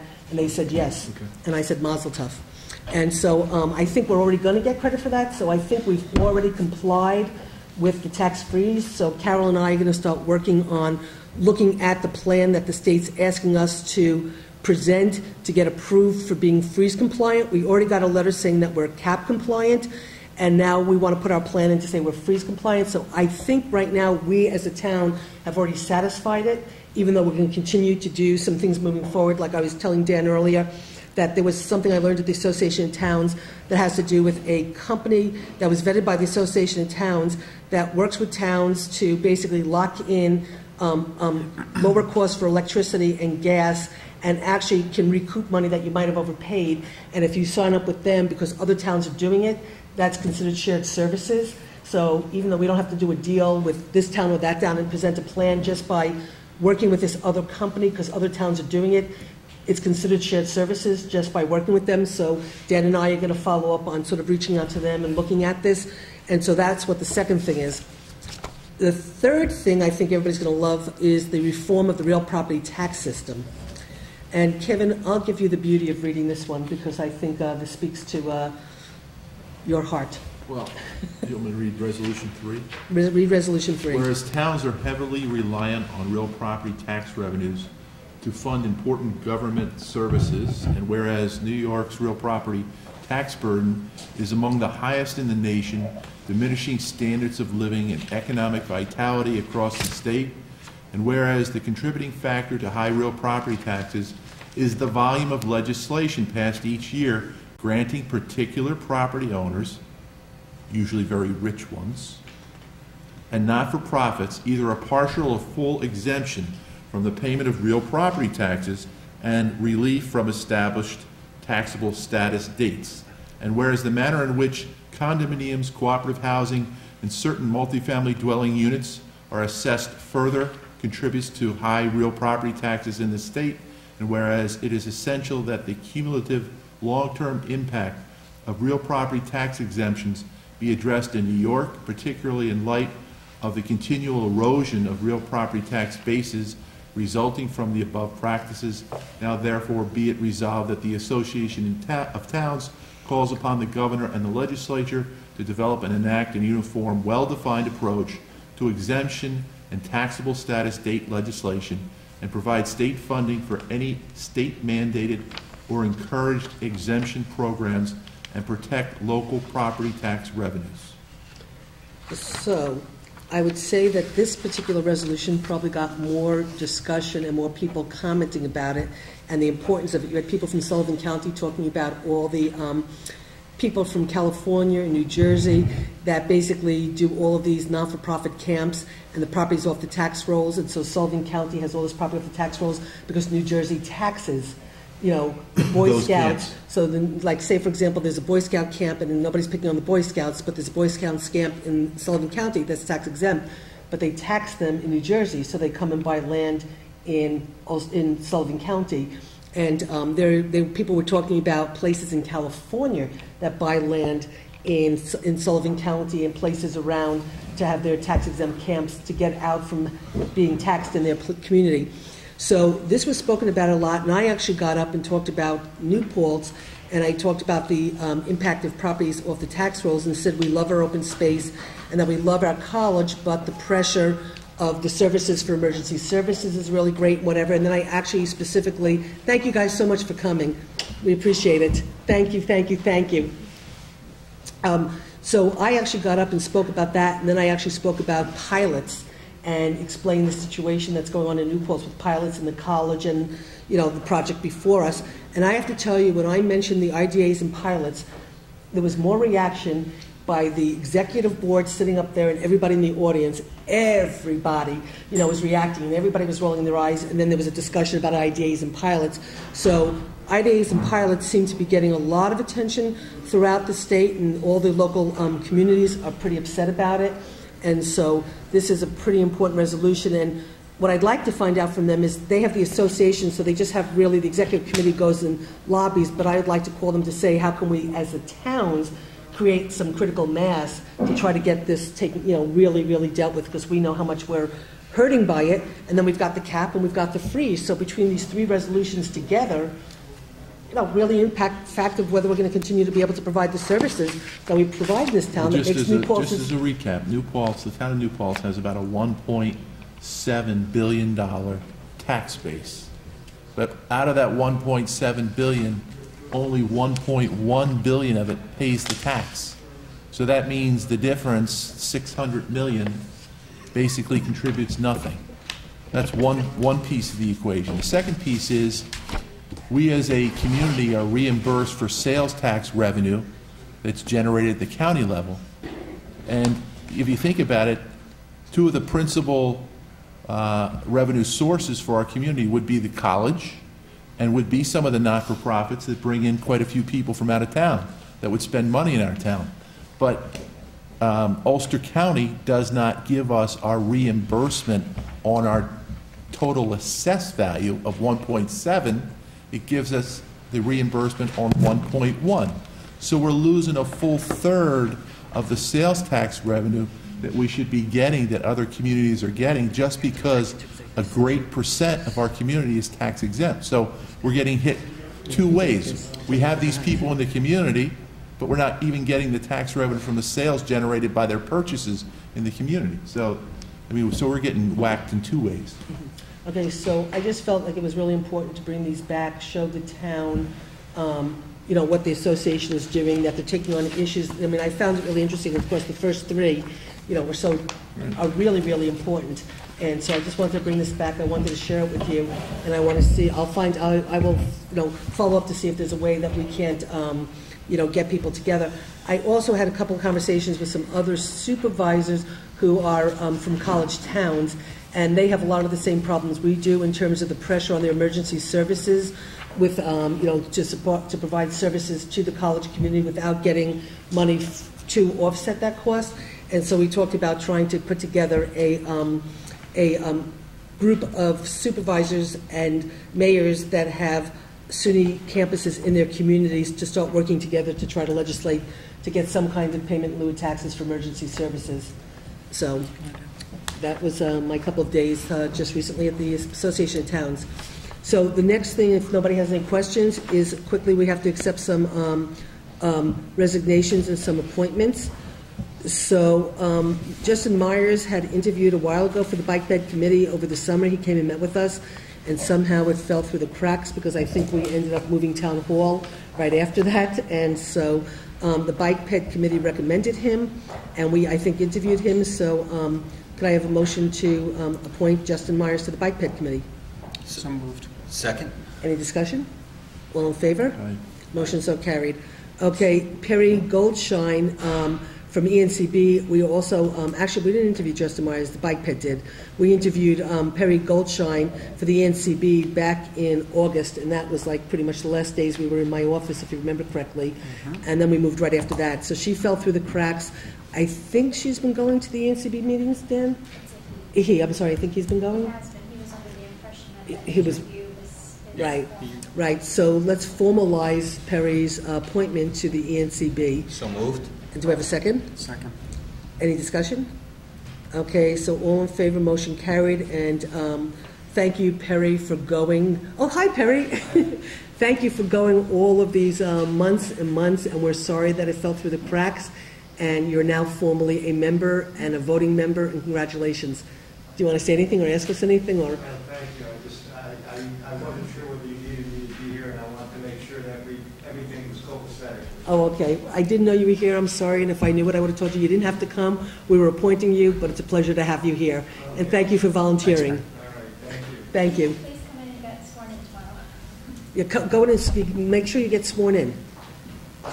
At the town clerk's office tomorrow. Just go you have to go in and you have to do it. You know how we swore him in?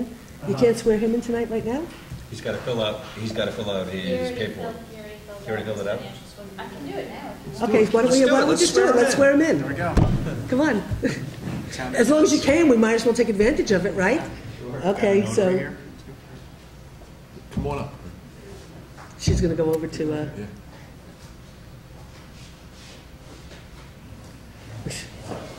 This is good.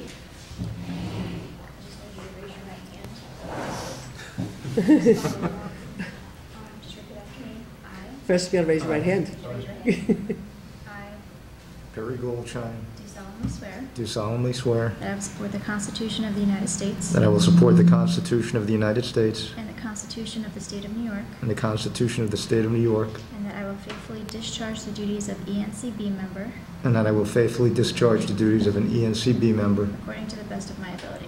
according to the best of my ability. Congratulations. Congratulations. Now you are really official. Thank you very much. Okay, now you're really official. So it's a good thing you came. Thank you for staying with us. Okay, great. Okay. Thank you so much. Thank you very much. Okay, so now I have to, we have to accept a couple of resignations. Our assessor, Lori King, has resigned from the position as assessor, and so I need someone to accept, she said... Well, Lori King, so we need to accept it on the date of February 6, 2015. She resigned from position as assessor in the town of New Paltz. So somebody like to make a motion accepting her resignation? That was the motion. Okay. Second. Okay, any discussion? Okay, we'd like to thank Lori for serving the town for all the years that she did with the dignity that she has, and Wish you the best of luck.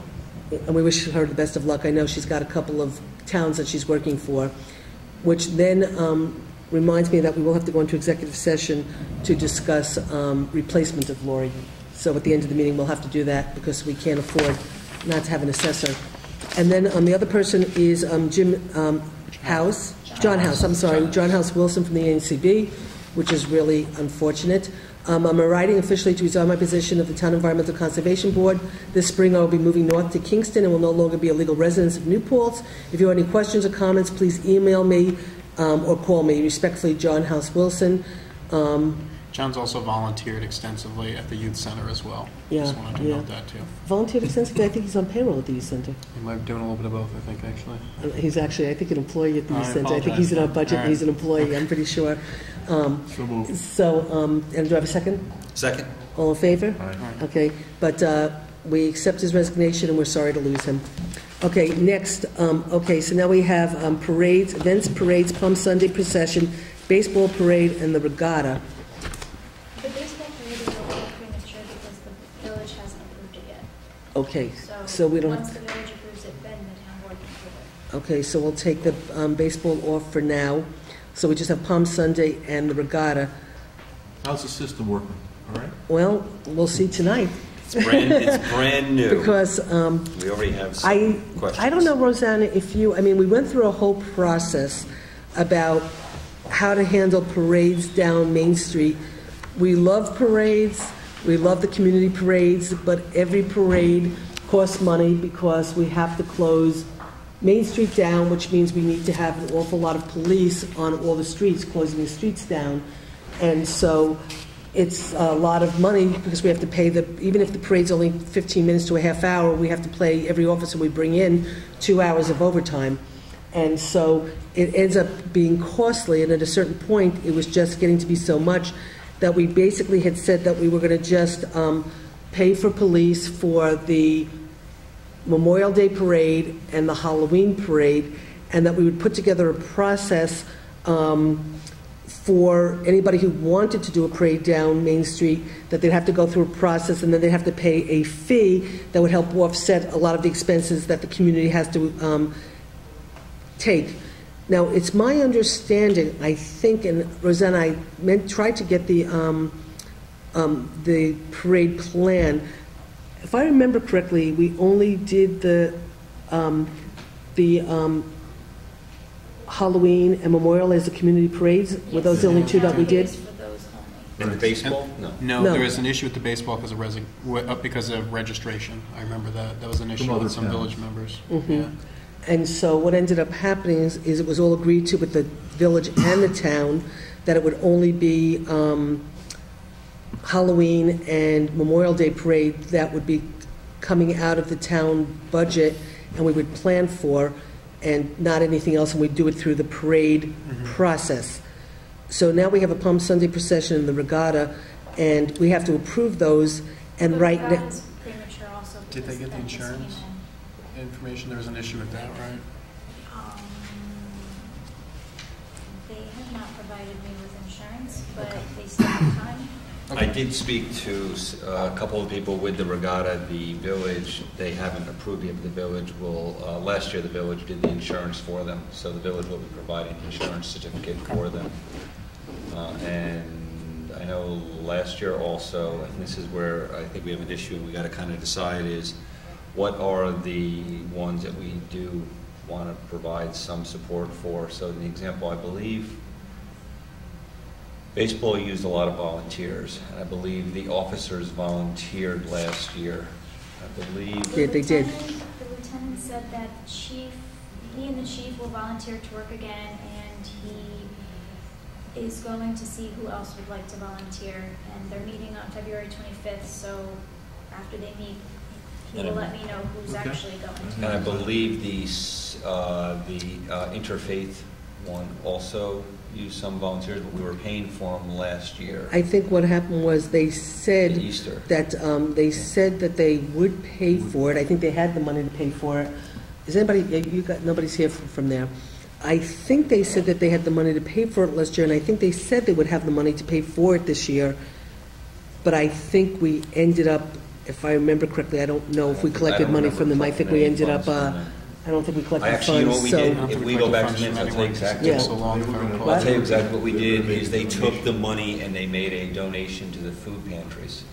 They took the money they were That's going right. to give us and they paid it to each one of the food pantries. So And maybe St. that was because we didn't end up.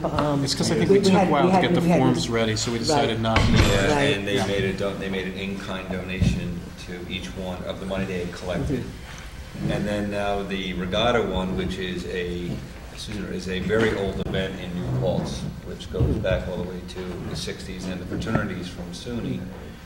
Now, what happened last year was the money was not in the budget, and Deb Roush, who was running it, came and spoke with us, and at that time she said, we'll pay for it next year, but we can't pay it for this year. We had $400 in the budget that usually goes to a bouncy thing, I think, so we took that money, we allocated it to the police cost, then we ate the rest, but then we adopted the parade plan. So the question is, there is a feeling that the regatta is a community parade, community event, that some people feel that way and want us to incorporate that into the Halloween and Memorial. Then you have the Palm Sunday procession, so it's like really at a certain point, and then you have the baseball parade where you're getting the police to volunteer. It just sort of, again, feels like, you're going to collect money from some and not from others, but again, you just can't let everybody, you can't close Main Street down every single Sunday or Saturday and pay for the, we just don't have that kind of money. So we tried to solve the problem. And so my answer to you, Kevin, is I don't know how well it's working because here we are talking about it again. Well, that's why you have to create a rule. And then there's exceptions to the rule. There's always exceptions, but the exceptions can be based on the rate. And that's where I was thinking, like with the regatta, for example, that is it has become a very large fundraiser for Family of New Paltz, for which we also support. So any funds we take from them would be funds we're taking from Family of New Paltz. That's where all the money goes. I'm perfectly willing to make that a community parade if those funds continue to go to Family of New Paltz. Well, I don't think it's the duck race that they do that goes, and the duck race can happen regardless, and right? they collect throughout, too. No, they collect all throughout. Also, when the Bruderhof came, all the 100% of the Bruderhof money. Because if we spend $400 and Family of New Paltz gets $10,000 or $20,000, that's Well, no, we donated $400. We have money in our. I'm saying the $400 that would be associated with the parade cost, Right. because each parade route has a certain dollar value. No, let me step back for a second. The $400 in the budget is, we have money for the Baseball Association, the dog park, the football. We put in for the Rotary Fish Derby. We had $400 that we would give to the regatta as a community benefit to that program, and they'd use that money to do But this year, do we have any money in the line? We have $400 for the regatta, but we don't have money in the police budget for the regatta. The police didn't put in his budget overtime for the regatta. So, and I did meet with the lieutenant. I'm sorry, Mr. Lucchese left, but as a high number, he put in $1,500. In reality, it'll probably run somewhere, but it would probably be $600-800. We both will have, the chief and the lieutenant will be there. They donate their time. We just actually approved the interviewing of another one. We actually have more part-time officers now than we've had in the past. So part-time officers do not get overtime, and so they would just be paid their straight rate. So I believe we could do it at a very reasonable cost, and Susan, I'm with your frustration on this. I understand what you're saying, but I think, again, this is an example of one where it does help a charity that I know I believe deeply in, and I think everyone on this board absolutely. does. I think everyone on this board believes very deeply in what. Well, if we do this, we have to, again, Deb is not running it anymore, right. And Deb was really dedicated to, Deb Roush was dedicated to Family of New Paltz. I don't know about the other people who are now running the regatta. Teresa Fall now. Well, I don't know where she stands relative to Family of New Paltz, relative to where Kathy stood. I don't know.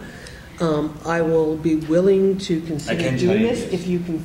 You can try. We won't do it today because it's premature. We said, but you need to talk with Teresa Fall and make sure that there will be the same kind of commitment to raise money for Family of New Paltz, and as long as the same kind of commitment to doing the rubber duck and collecting money and having the Bruderhof money go back to family, then I would be willing. She already has the ducks out at Water Street Market, I can tell you that. So I can tell you for a fact the ceramic ducks are out at Water Street Market for to put donations in. So I think we should get testing the waters. that I feel very comfortable with. So I want a confirmation that I will take responsibility for that. Okay. So of Thank course you, the money. Susan. You're welcome, Rick. You're welcome. So the money's not in the budget. We'll take the $400 once we approve it, because we're not approving it tonight. No. But what we'll do is take that $400 and we'll shift that over to And then the we police could also cost, which take is what we some- did last time. And then we'll just have to deal. We'll have to hope there's not a lot of overtime in the police budget, and then we'll just deal with it. And then we now have the Palm Sunday procession, and again, do we charge them? I almost want to do the same offer again, or are we back to where we started, which is I would like them to take the funds that they have raised, because I do now remember, we go back and look at the minutes, and does this ring a bell? Was it number they took? I think it rings a bell. There was $300-400 they had raised already to pay for it, and we did not take the money. I'd have to go back to those minutes. I don't know if you have them, and then they used them to each one of the food pantries. I remember. I mean, I would be very happy to. Again, I don't feel comfortable. This is where it gets comfortable. It's like, like we charge some, we don't charge some. It's like really a difficult situation. And, but if you don't have some kind of cost associated, you could be having people ask you all the time. But if there's a way that, and Jeff, if you want to have the conversation, I'm not really worried about it at all. And Carol Roper, I think, is also pretty involved in this. I'm not sure. That I would be willing to have us pay for the police for the Palm Sunday procession if they would all take the money that they were planning on using for the police and giving it to the pantries. Or the actual cost of the police. Right, and doing it to give it to the pantries who are all in desperate need of... But what you don't want to do is set a precedent. I know, that's what I don't. That's why I don't know how and what we're going to do. So we're also going to get an application for the Pride Parade, too. So here, that's going to, so it's like, at what point Well, do that's why. But again, in the case of now the duck parade, we can all say that we know that there was, and Kevin's right. I mean, that spent $10,000 has been donated to family each year. It's a huge, huge success. Now the thing and is, I can check. I know Palm Sunday. I don't know. Last year it was $400 or $500, but we'll get the actual cost and see if they can give the actual cost out to each food, to spread amongst the food pantries, and maybe for the Pride Parade, if they have an offer, but it would have to be equal to or greater than the actual cost of the donations. I mean, I know in a way, Maybe you and can tie an exception to a minimum contribution to family. That's interesting. Or locals, yeah, actually, because family did get some of that would be a nice way to raise funds, much needed funds. I mean, as much as I support the Pride Parade and I go to it all the time, I might have missed one. The difference though is with the Palm Sunday, it's the New Paltz churches. Mm-hmm. With the regatta, it's the New Paltz organizations. Yeah. The Pride Parade is a really regional thing, and is it really fair to ask the New Paltz taxpayers to pay for the police for a regional event because they've chosen New Paltz? But Susan, even with the Palm Sunday event, I mean, you have to be careful now because it's also separation of church and state. Yeah, you have to be careful with all that, and there are ways too for people to contribute from the community toward the cost of the parade application fee, so that it doesn't become a community expense, because there are people that will sponsor the event, and it's not a big number. So you take the pressure off of us and shift it to people to make $5 or $10, $50 contributions. So what's the maximum parade fee that we have? I think it's, is it $600? No, because it's police Yeah, costs. so It what- it could range between $350 to $1,350. Okay, so that's with a lot of police coverage. It depends And on. talking to And Joe, drug usage. when we put this policy in place, he never thought it would be more than $800 or $900 total. So what this was designed to do is reimburse the town for the bulk of the cost. We'd still be covering some, but the bulk of it we wouldn't. So I think we have to be careful. Which is why I don't know how to move forward. I mean, we have to, the one thing we have to do tonight is deal with Palm Sunday, because I would do. we're like 30 days out, I think, from when Palm Sunday is. 40. It's less than 40 because It's it's less than 40 because you just had Ash Wednesday. Right. So, yeah, so whatever, 30. And I think that the application says it has to be 30 days before, right? Yeah. to be approved. So they put the application in a little Yeah. while ago. We just haven't had a Okay. meeting for a month. So it should have been on the agenda at the last meeting, and it might have been on the agenda, but that, We were actually waiting for the village to approve it. They took a long time to approve it. That's why now. Okay, we're okay. now. but we don't really have time to wait on that one. So we do have to make a decision tonight. So yeah, Kevin, I'm not really sure where to go with all of this. I know you worked long and hard I on would the say parade plan, on and the so. Palm Sunday one, if you want, we can develop like a town policy where we'll consider waiving the fee if a minimum contribution is made to family or any other pantry Well, I mean, that serves the a town. lot of the, Newport. like St. Joseph's and a lot of churches have their own pantry. I remember last year Right. that what they did is, Isn't this We slippery could slope to designate get Yes. people to donate to things that we choose? but I remember last year they donated to all the pantries, including them. They took the money and they divided amongst St. Joseph's. Did get some, I believe St. Andrews has one. I mean, I love this idea, and I support family, but is it also a little bit of a slippery slope for a town government entity to say, if you give this much money to a group that we support, we'll waive a fee? Well, it's not necessarily a group that we support, it's a group that's providing a service And to we do make sure support it, but people who need. we give them 25,000. out They of get our budget. 25,000 a Yeah. year from us. No, it's all, I mean, this The whole thing is ultimate a. purpose, Yeah. Dan, does support it. People that need food, Mhm. ultimately, yes. I would do that every day.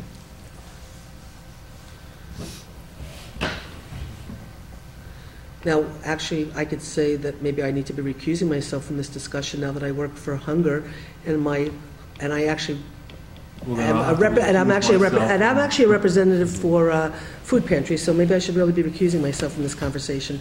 So I'm going to recuse myself and allow the rest of you to have this conversation. She take the easy way out. That's the easy way out. Did I say that I have to I'm going recuse to recuse myself? myself of being cat. I'm with you. See, that's what we get into.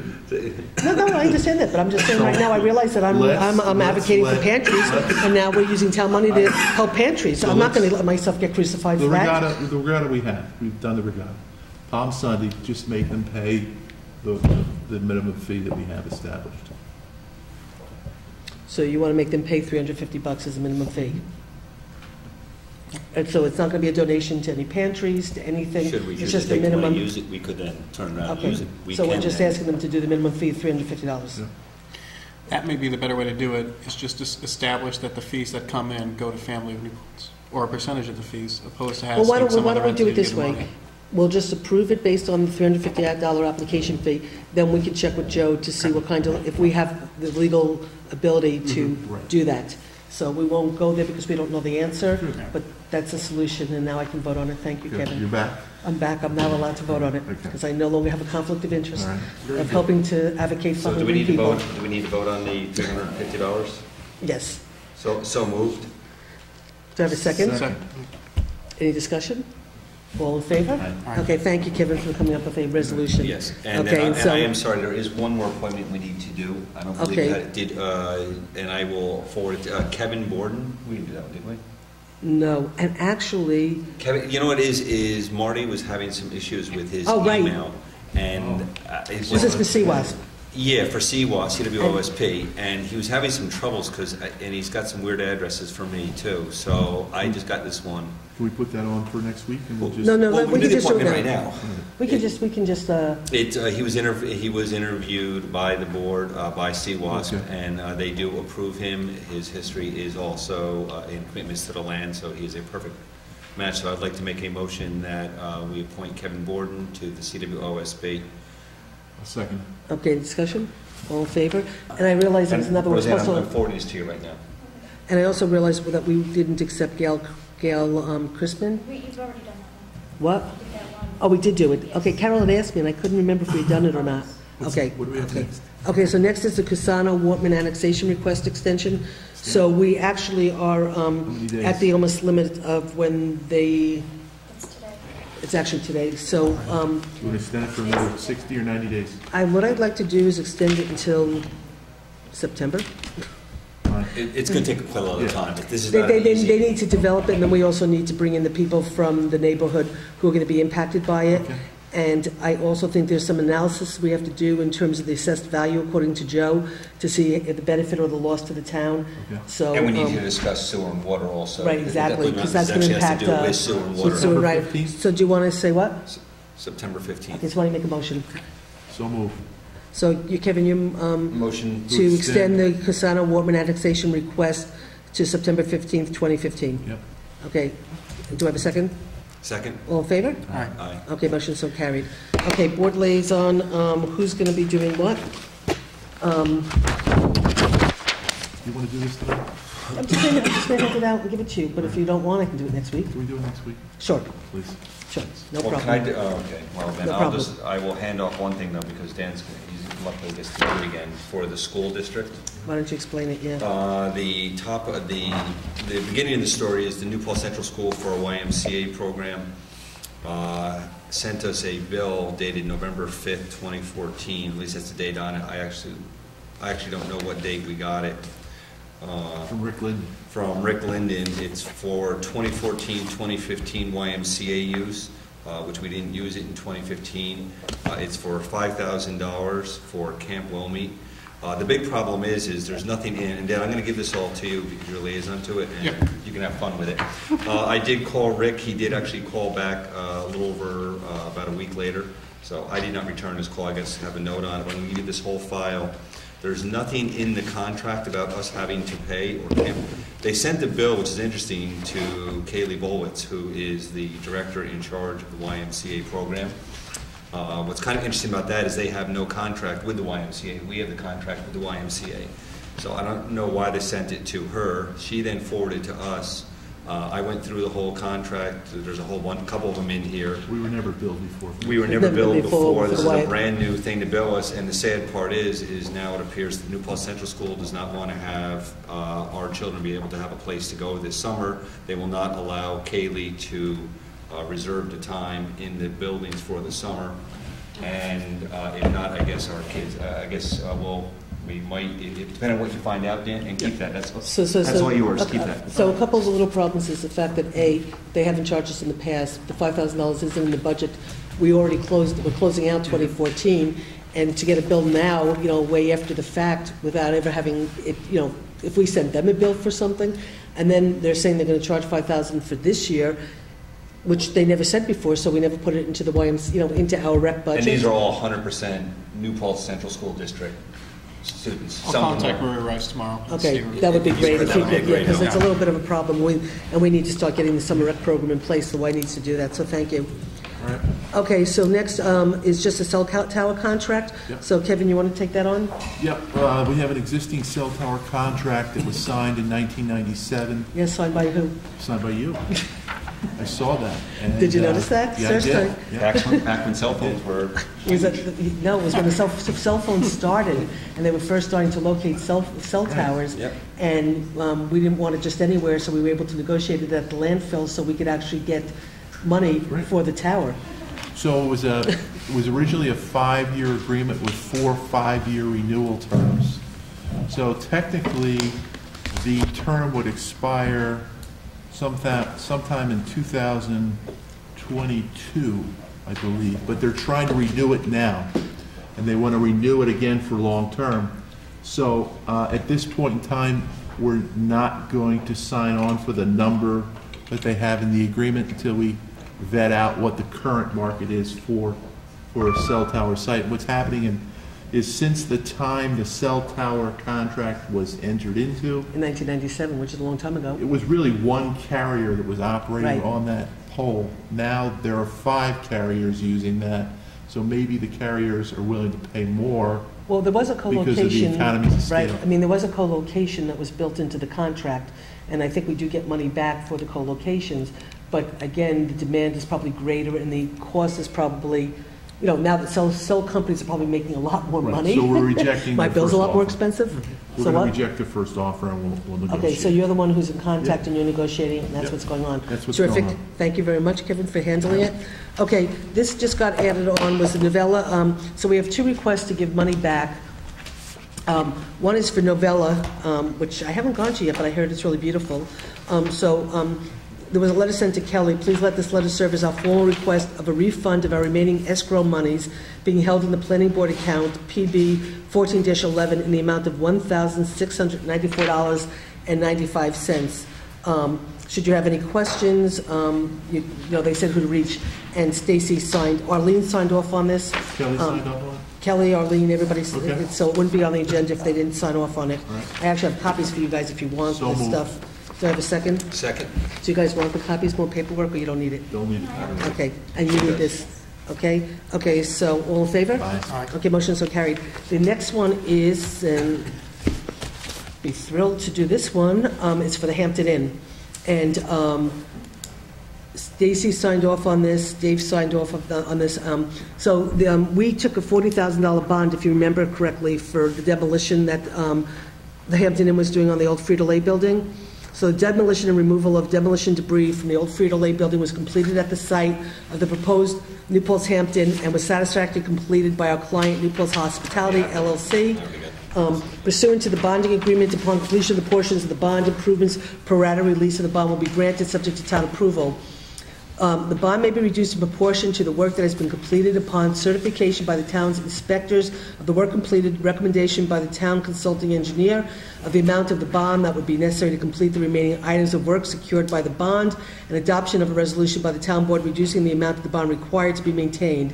So they're respectfully requesting the town board authorize the release of $40,000 assigned to this component of the work subject to verification of the above with Stacy Delarade and Joe Moriello. And both did that, and from what I understand, it's now they're going to be giving us back $40,000 for their building application. So moved. Second. All in favor? Aye. Motion so carried, and I think we're all looking forward to the Hampton Inn getting built and being in our town.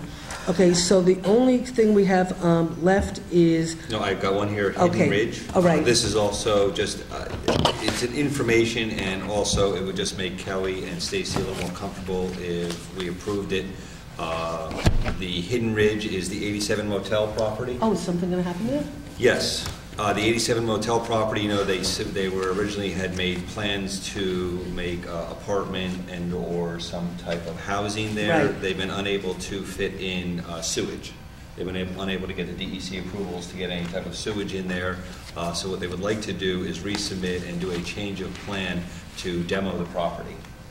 Wow. And then bring about an application after it's been demoed to be different, a little bit of a different plan, but it will fit the site. Also, they are hoping we do have something for them to help them with sewer, where they'd be able to do different housing there. But sewage is a key piece that's missing out at the east side of the thruway. So what are we being asked to do? So we're being asked to take they did an original application fee of $14,500. They want to roll it over? They would like to take that and continue to use that and just have that as a submission for their change of plan. So, let me just see this for a second so I can understand what action we're asking to be taken. She's just more comfortable, we just understand, because they're not doing the original plan, so they have to resubmit, and the $14,000. Okay, so then we're just basically making a motion to accept a resubmission under the application fee, $14,500 for the new project. Yes. Yes. Second. Okay, all in favor? Aye. Okay, motion so carried.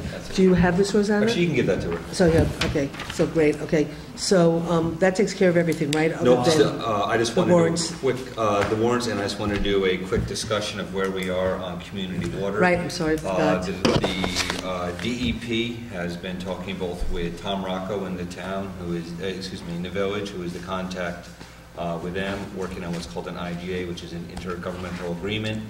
Until the intergovernmental agreements are signed, we are not registered with the DEP to be doing any of the work. So they have been in those discussions. They've gotten the first set of contracts to the village. Actually, I believe they got them either earlier this week or they got them actually last week from the DEP, and they've sent them back with comments. We hope to have our first draft of the IGA to us early next week, probably early as Monday or Tuesday. And then as soon as I receive them, I will get them out to the board, but they are working directly with Joe Moriello, since we have approved him to be our attorney on this. So that's really the only update I have right now. Thanks for all that work. You're doing a ton of work on that. Thank you. Does anybody have any questions? Any questions on it? Okay. We got a bunch of those answered earlier. Yeah, okay. And then I have just the resolution. Oh, I'm sorry, Yep. what is that resolution? We were trying to get it, I had Oh, I'm asked sorry, Carol, resolution with I'd the- asked Carol to get it, Yep. so we could see if we could put it on the agenda or not, but then I didn't, That's okay. Would you like me to just read it quickly? Sure, please. All right. Whereas the town of Rosendale, as part of an added service to its residents, accepts brush and other organic debris as its transfer station on Whiteport Road in Rosendale, New York.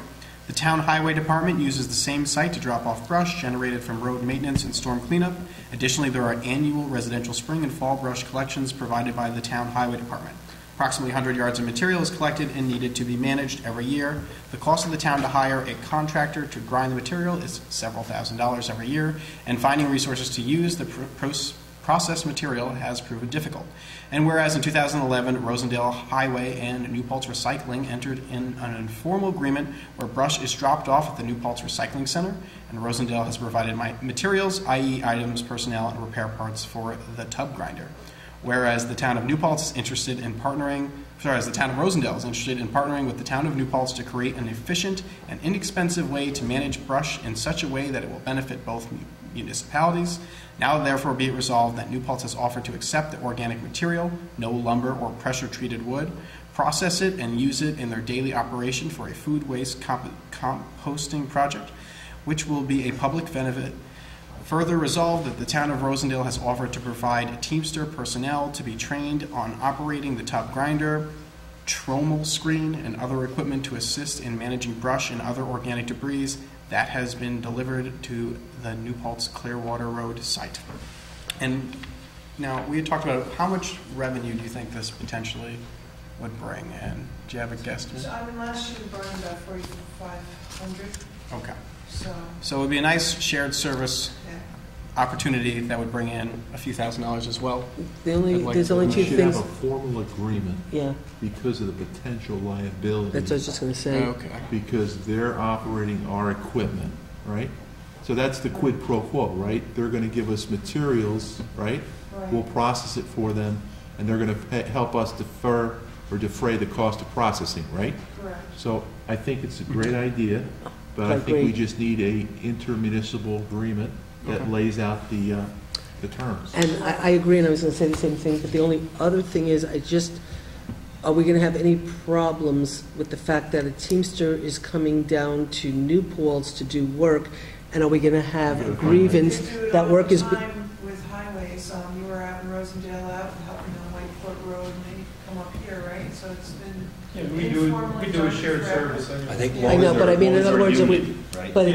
it just, I mean, it's Teamsters, and for the moment, it should be okay, because it's the same union. But, I mean, also, at the end of the day, we do know that anything that happens up at the recycling center, when extra people are brought in, there's always a grievance from the highway that we're taking work away from our highway guys.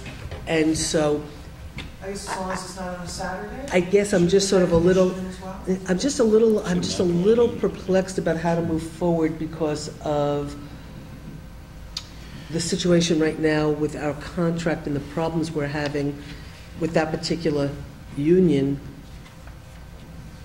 And I just, Could we maybe approve it pending further I legal think we can review? approve referring it to maybe the town attorney Okay. or their town I attorney. think this is what we have to do. Maybe they is- can draft it and send it to us. No, this, what we need to do is, do you have a copy of the resolution? Yeah, and I can email a digital version of it. What I'd like you to do is email it to me and the rest of the board and Carbon Bill Wallens, okay? And then Jeff or I will follow up with Bill Wallens to talk about, since he's our labor attorney, Yep. he'll be able to tell us where, if there's going to be a problem, and how we handle the problem. Because this won't it's, set a precedent for, working with the highways, will it? it should not be as big of a problem, but because we always have problems with anything that happens up at the recycling center, with any work that gets done there, and you get grievances all the time. Then, right now we're in what are we in, Jeff? An unfair labor practice with the Teamsters. It just is a little bit more complicated. It might have been not complicated if we did it 9 months ago, but it's complicated now. So if you just email it to me and Bill Wallens, and Jeff and I can follow up with Bill to say, how do we handle this? How can we get this done? And what do we need to do to speak with the union to make sure there's not going to be a problem? Make sure in that agreement that you have the sole discretion to accept or reject. All right? So that it's just not we have to take everything. And also, would there be any... I got a question about that. Well, Sure. the other question I have about, too, is I know Trumbull's, and I've seen some of those repair bills, and they're not pretty. What do we do about maintenance and all those costs, too? That's a bigger discussion. I mean, some of those repair bills have been pretty hefty from, For us? when you look at ones for Trumbull's, are very, very expensive. They're expensive machines, big motors. Do you have a Trumbull? We do, yeah. I have a question. Sure. If you looked into the ash borer, the moving of ash boards, we just had a large, and I don't remember the mileage, we had a big thing at a highway association meeting about that. Yeah. what is Yes, that? that was transferring the Because money. of the... Yeah, so we have It's to do actually- these tonight. They're bringing it down, and they're telling us to leave it on site. Yeah, and she talked to me about those at the transfer. Or it has to She be was- grounded on site. Or you have to have a pre-designated place to take it, which no one's going to do That yet. means technically we wouldn't have taken any brush from anywhere. Well, I'm just, And we don't have to take it's their becoming, site. it's becoming a bigger issue, which now they're looking to enforce even more. Okay, so I have a really good suggestion, because Dan, Because of Yeah. the blight. Yep, and you're not supposed to move it within so Right. many, you're supposed to have a designated spot to process it, and they have a whole thing so about why, chipping inside. okay, so can, I would like, we're going to check with Bill Wallens just about the Teamster situation. Then meanwhile, Dan, if you can follow up with Chris and Laura, and the three of you can sit down and talk about whatever issues, concerns, and see how we can work towards resolving this and making it work. But deal with whatever issues Chris has. And That might even be if you could make New Paltz a designated spot for that, that might be good. We can call the DEC and find out. so the three of you Yeah. will create a subcommittee, and the three of you will work on it. All right. Okay? Sounds Is good. that great? Okay, Sounds good. great. Okay, fine. So we have to do the warrant, and we have to do some prepays. I'm going to ask Rosanna if we can do the minutes next week, because I didn't have a chance to look at them, and looking at them right now, I need a big drink to read those particular minutes for that particular meeting. And so just even reliving that meeting through the minutes is going to be really, really unpleasant. But so we'll do that. So you had to watch it over and over and over again, so you really must have really hated it. So anyway, we won't do the minutes. We'll do that next week. But let's just do the warrants, the budget, and then just do the quick executive session. Jeff, you want to do? Can we do first one is a parkland funds allocation, and Chris, feel free to break in if I'm not doing this correct. We need the board to authorize the movement of $11,001.17 from the A fund interfund transfer line. Roseanne, I'll give this to you.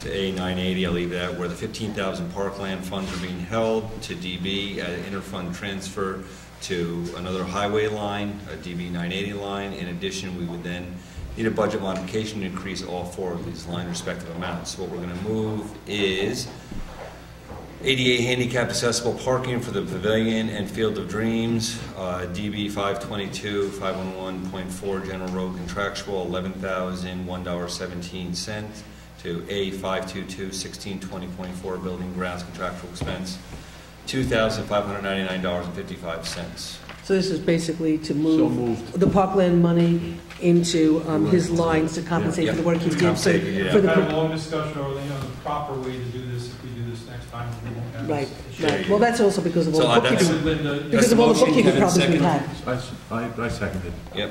Okay, All in favor? And just so everybody, this is for handicap parking out at our pavilion. It's for all the things we're doing out there.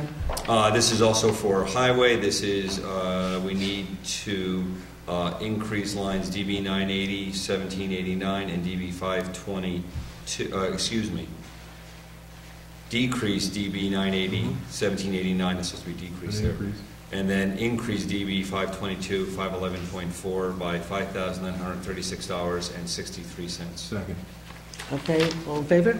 Aye. Motion so carried. This is for the purchase of a leaf vac truck. So, Chris, we will be picking up leaves next year? Yes, we'll be picking up. Thank you. So we'll be increasing DB 5110.2 by $23,000 even, and we will be decreasing DB 5110.4 by $23,000. Second. Okay, all in favor? Aye. Motion so carried. Okay, Roseanne, I'm going to give you copies of these, and then just double check with Arlene if, I think these are probably copies, but just in case he needs them back. Cheaper. Okay, so we're going to do leaf pick. Okay, so does, who wants to move the warrant? If you hand it to, mine's. Here it is? Yep. Actually, Kevin and I did the warrant. Which also really quickly, we'll have to just... Was there anything anyone want to discuss in it? Anyone else look through it, see anything that jumped out? All my questions were answered. I think so. I think they had all mine answered. There was, you saw that the insurance, unfortunately, is still one of our very hefty ones. Yeah. I just wanted to see. Susan, did you have any questions on it? Nope. No. Dan, nothing? No, just a quick question. Because we get FOIL requests for these, can we just place these sheets online? We don't get FOIL requests per se, well, yes. Not for that. But because we get them for individual vouchers. Right, but Would it not be simpler just to throw them? can't- I think doesn't that go on? I think I mean, we could, it's not a probably s- on the... I don't think it currently, I just thought it might. it wouldn't We give you the could details. put that on, that's not a Yeah. problem. It's not going to stop the FOIL requests that we get morning, noon, and night. Because someone want Because details. We get FOIL requests for political reasons. We don't get FOIL requests because people... Are trying to make a better community. Right. I'm sorry if I'm being a little thing, but you don't have any clue of the amount of FOIL requests we get every single day. And, Well, it's just, we get the same FOIL, we get FOIL requests. Well, the irony is the most recent FOIL request that we got is such a joke because that was foiled by the school district, and we gave it to the school district, and it's a school district board member, asking for the same information over again. Susan, have we gotten any responses from the Well, this school is really district yet? interesting because we did a FOIL to the school board with 5 requests, and 2 days later we got a school board FOIL for 9 requests. So they asked us the same thing for the 5 things we did, and then they added 4 more. We got 9 FOILs, okay? We complied with the FOILs, got it back to them within the time frame, of what was requested, and they've had it for weeks and weeks and weeks. We got a thing back from the school board saying, oh, it's too much that you're asking for, we need an extension. They gave us an extension, and then we just got an email saying, oh, we still need another extension. And so we've yet to get anything back, but the funny thing is, some of the stuff I asked in my FOIL is the same stuff they asked back in their FOIL, and we complied with their FOIL immediately, and we haven't gotten one thing back from them, and they've asked for another request. And one of the things I have to double check is the date of the school bond vote, because some of the things that were asked for were relative to the school bond vote. The votes, and what did they say in the most recent one? That we'll get the stuff on March 20th. So then on March 20th, we can get another email saying that they need more time. So we had asked for some things that were relative specifically to the bond vote. They told us we'd get it after the bond vote. The bond vote was postponed, and now we got another one saying we're not going to get it back for another month. So Roseanne and I haven't had a chance to talk about it because, quite frankly, some of the stuff they already have, and as I understand it, according to Robert Freeman, they have to comply with what they have, and then if it takes more time to get more stuff, we can get that stuff later, but they've given us nothing. So Roseanne and I haven't even had a conversation about it, and I will probably be calling our attorney because, again, like I said, we gave 5 FOILs. They just changed the names and gave us the same 5 FOILs back. We were able to comply. They weren't, and there's 4 extra FOILs on top of it. And Actually, you withdrew one of your FOILs, so now you're only asking for 4. Okay, right, so I even withdrew a FOIL, because they said it was too comprehensive and too big. And so, because I realized we were getting the information in the other ones, I said, fine, withdraw it. And so, no, I have not gotten a response other than the fact that, and our attorney looked at our stuff, so it's not like, So we're going to approve this warrant. So for February 2015, the warrant in the amount of $631,026.99 to be I'll signed double check that, by, because this should be up, because this is part of the document. to be signed by the supervisor. Second. No, but it All should in be up, favor? because any document, Aye. motions are carried. I was just saying, any document we do for the town board meetings, it does go on the website, so we just haven't, but we can start putting them on, it doesn't I think Susan matter. does want to go briefly into... So I just need a motion to go to executive session, because we need to talk about a potential replacement for our assessor, and the potential possibly for that. Okay, so just, we might be taking action, so it'll be very quick, but, so we got this motion, the second, and all in favor? All in fa- aye. Okay. Yep. Okay, we'll be right back. We gotta go in first.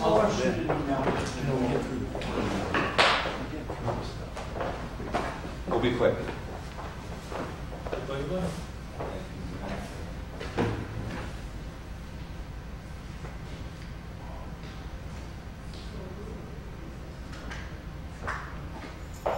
We had a big thing with that, an associated with EC, gave us a presentation. I don't remember the distance. I don't think we're to 25. I do know that they prefer the practices to take their practice. They told me to check out. My house needs checks. Just leave it on the side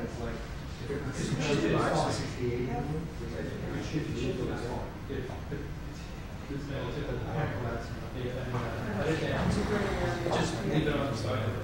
But yet, who's the style, who's the wording, and then transport. So it makes more sense to cut it down, process it. Right there, you don't have any problem with not being protected. But then they talk about, what is the central site of the bring it.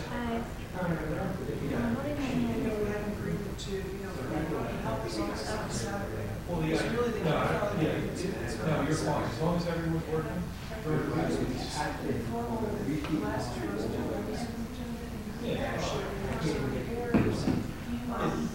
it is, I don't see these if you start to hear, I don't know what kind of changes in shaker. Right. But as long as it doesn't go to overtime, then you're weekend, it's not an issue.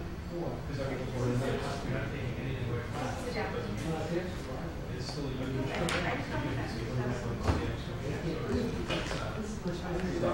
There's nothing there to worry about.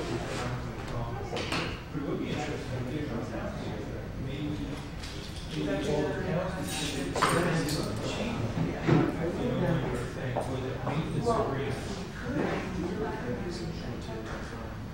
Ours is plugging along.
Did you miss anything, or? Okay. We good? All right. wants to- You can. Want to make the motion? I'd like to authorize the hiring of Isaac Downing for, what is the pay rate? It's a, we're going to say it's according to the union contract. It's according to the union contract For part-time. for part-time employment at the New Paltz Recycling Center. Second. Any discussion? All in favor? Aye. Okay, motion so carried. Do I have a motion to adjourn? So moved? Second. All in favor? Aye. Motion so carried. All right.